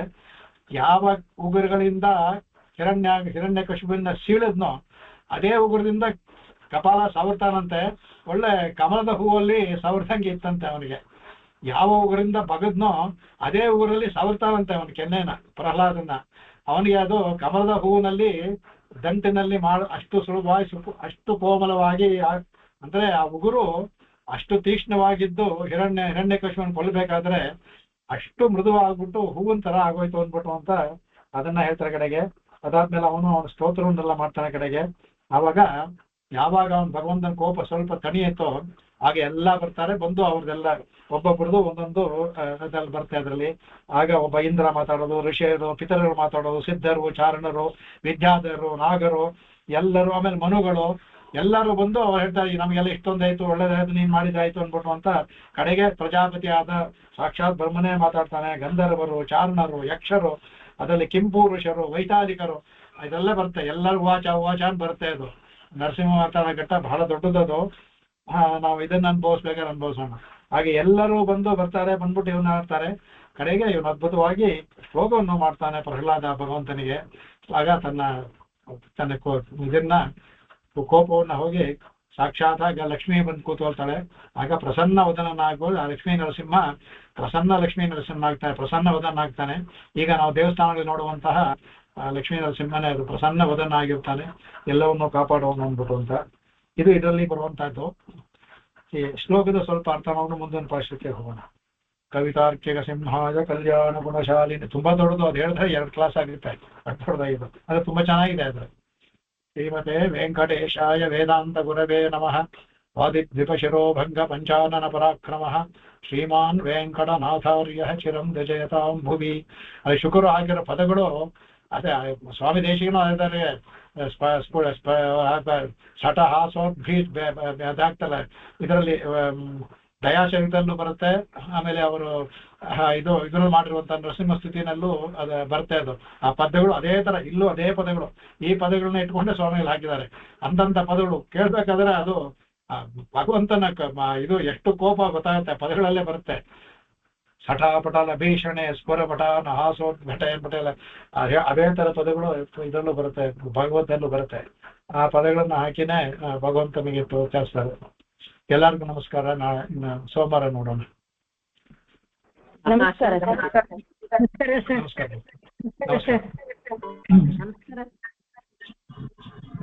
ನಮಸ್ಕಾರ ಸರ್. ಹಾ ನಮಸ್ಕಾರ ಕರ್ಮ. ಅಡಿಯನ್. ಹಾ ನಮಸ್ಕಾರ ಸರ್. ಅಡಿಯನ್ ಮಾಮ. ಹಾ ನಮಸ್ಕಾರ. ಸುಮ್ತಿಯಾ? ಇದು ಕೋಪ, ಹಿರಣ್ಯಕಶಿಪುವಿಗೆ ಕೋಪನು ನೀನೇ ಕೊಟ್ಟಿದ್ದು, ಭಗವಂತನೇ ಕೊಟ್ಟಿದ್ದು ಅಂತಂದ್ರೆ ಲೌಕಿಕ ದೃಷ್ಟಿಯಲ್ಲಿ ಅದು ಸರಿ ಹೋಗಲ್ವಲ್ಲ ಯಾರೋ ಮಾಮ? ಕೇಳಿಸ್ತಾ ಇದೆಯಾ? ಕೇಳೋಣ, ಅರ್ಥ ಆಗ್ಲಿಲ್ಲ. ಏನ್ ಕೇಳ್ಬೇಕು ಅಂತ ಹೇಳು. ಅಂದ್ರೆ ಈಗ ಹಿರಣ್ಯಕಶಿಪುವಿಗೆ ಕೋಪನು ಭಗವಂತನೇ ಕೊಟ್ಟಿದ್ದು ಅಂತ ಹೇಳಿದ್ರಲ್ವಾ, ಅದೇ ಪ್ರಹ್ಲಾದ ಸ್ತುತಿಯಲ್ಲಿ. ಸಂಭಾಷಣೆಗೆ ಅವನಿಗೆ ನನ್ನ ಕೋಪದಿಂದ 3 ಲೋಕ ನಡಗುತ್ತೆ ಅಂತ ಹೇಳ್ತಾನಲ್ಲ, ಆ ನಿನ್ನ ಕೋಪ ಇದೆಲ್ಲ ಭಗವಂತ ತಾನೇ ಕರ್ಮಾನುಗುಣವಾಗಿ ಕೊಡೋದು. ಆ ನಿನ್ನ ಕೋಪವನ್ನು ಕೊಟ್ಟಿದ್ದು ಅಂದ್ರೆ ಅದನ್ನು ನಿನಗೆ ಕೊಟ್ಟಿದ್ದು ಅವನೇ, ನಿಂದೇನಲ್ಲ, ಅದು ಅವನೇ ಕೊಟ್ಟಿದ್ದು ಅಂತ ಅವನಿಗೆ ಹೇಳೋದಕ್ಕೆ. ಹರಿನೇ ಎಲ್ಲ ಅನ್ನೋದಕ್ಕೆ ಹೇಳ್ಬೇಕಾದ್ರೆ ಈಗ ಹೇಳ್ದೆಲ್ಲ 3 ಲೋಕ ಹೆದರ್ಕೊಳ್ಳುತ್ತೆ, ನಡಗಿಸ್ತೀನಿ ಅಂತೆಲ್ಲ. ಆ ನಡಗಿಸುವ ಶಕ್ತಿಯನ್ನು ಯಾರು ಕೊಟ್ಟಿದ್ದೇನೆ? ಅದು ಸಹ ಭಗವಂತನ. ಅವರವರಿಗೆ ತಪಸ್ಸು ಒಂದೊಂದು ಇದೆಲ್ಲ ಶಕ್ತಿಗಳಿರುತ್ತಲ್ಲ, ಎಲ್ಲವೂ ಸಹ ಯಾವ ದೇವತೆಗಳು ಕೊಟ್ಟರು ಅದು ಭಗವಂತನೇ ಅವ್ರ ಮೂಲಕ ಕೊಡೋದು. ಹಾಗಾಗಿ ಅದು ಸಹ ಭಗವಂತನೇ ಕೊಟ್ಟಿದ್ದು ಅಂತ ಅವ್ನು ಹೇಳೋದು. ಅದಕ್ಕೆ ಅಂದ್ರೆ ನಿಂದು ಅಂತ ಯಾವುದೂ ಇಲ್ಲ, ಅದು ಅವನದೇ ಅನ್ಬಿಟ್ಟು ಅಂತ ಅವನ ಕೋಪ ಇನ್ನೂ ಜಾಸ್ತಿ ಆಗುತ್ತೆ ಅವನಿಗೆ. ಅದರಿಂದ ಪ್ರಹ್ಲಾದ್ ತುಂಬಾ ಅದ್ಭುತವಾಗಿ ಸ್ತೋತ್ರವನ್ನು ಮಾಡ್ತಾನೆ. ಪ್ರಹ್ಲಾದ ಸ್ತೋತ್ರ ತುಂಬಾ ಚೆನ್ನಾಗಿದೆ. ಸರಿ ನೋಡ, ಇನ್ಯಾವಲಾದ್ರು ಸರ್ ಹೇಳ್ತಾನೆ. ನಮಸ್ಕಾರ ಸರ್. ನಮಸ್ಕಾರ.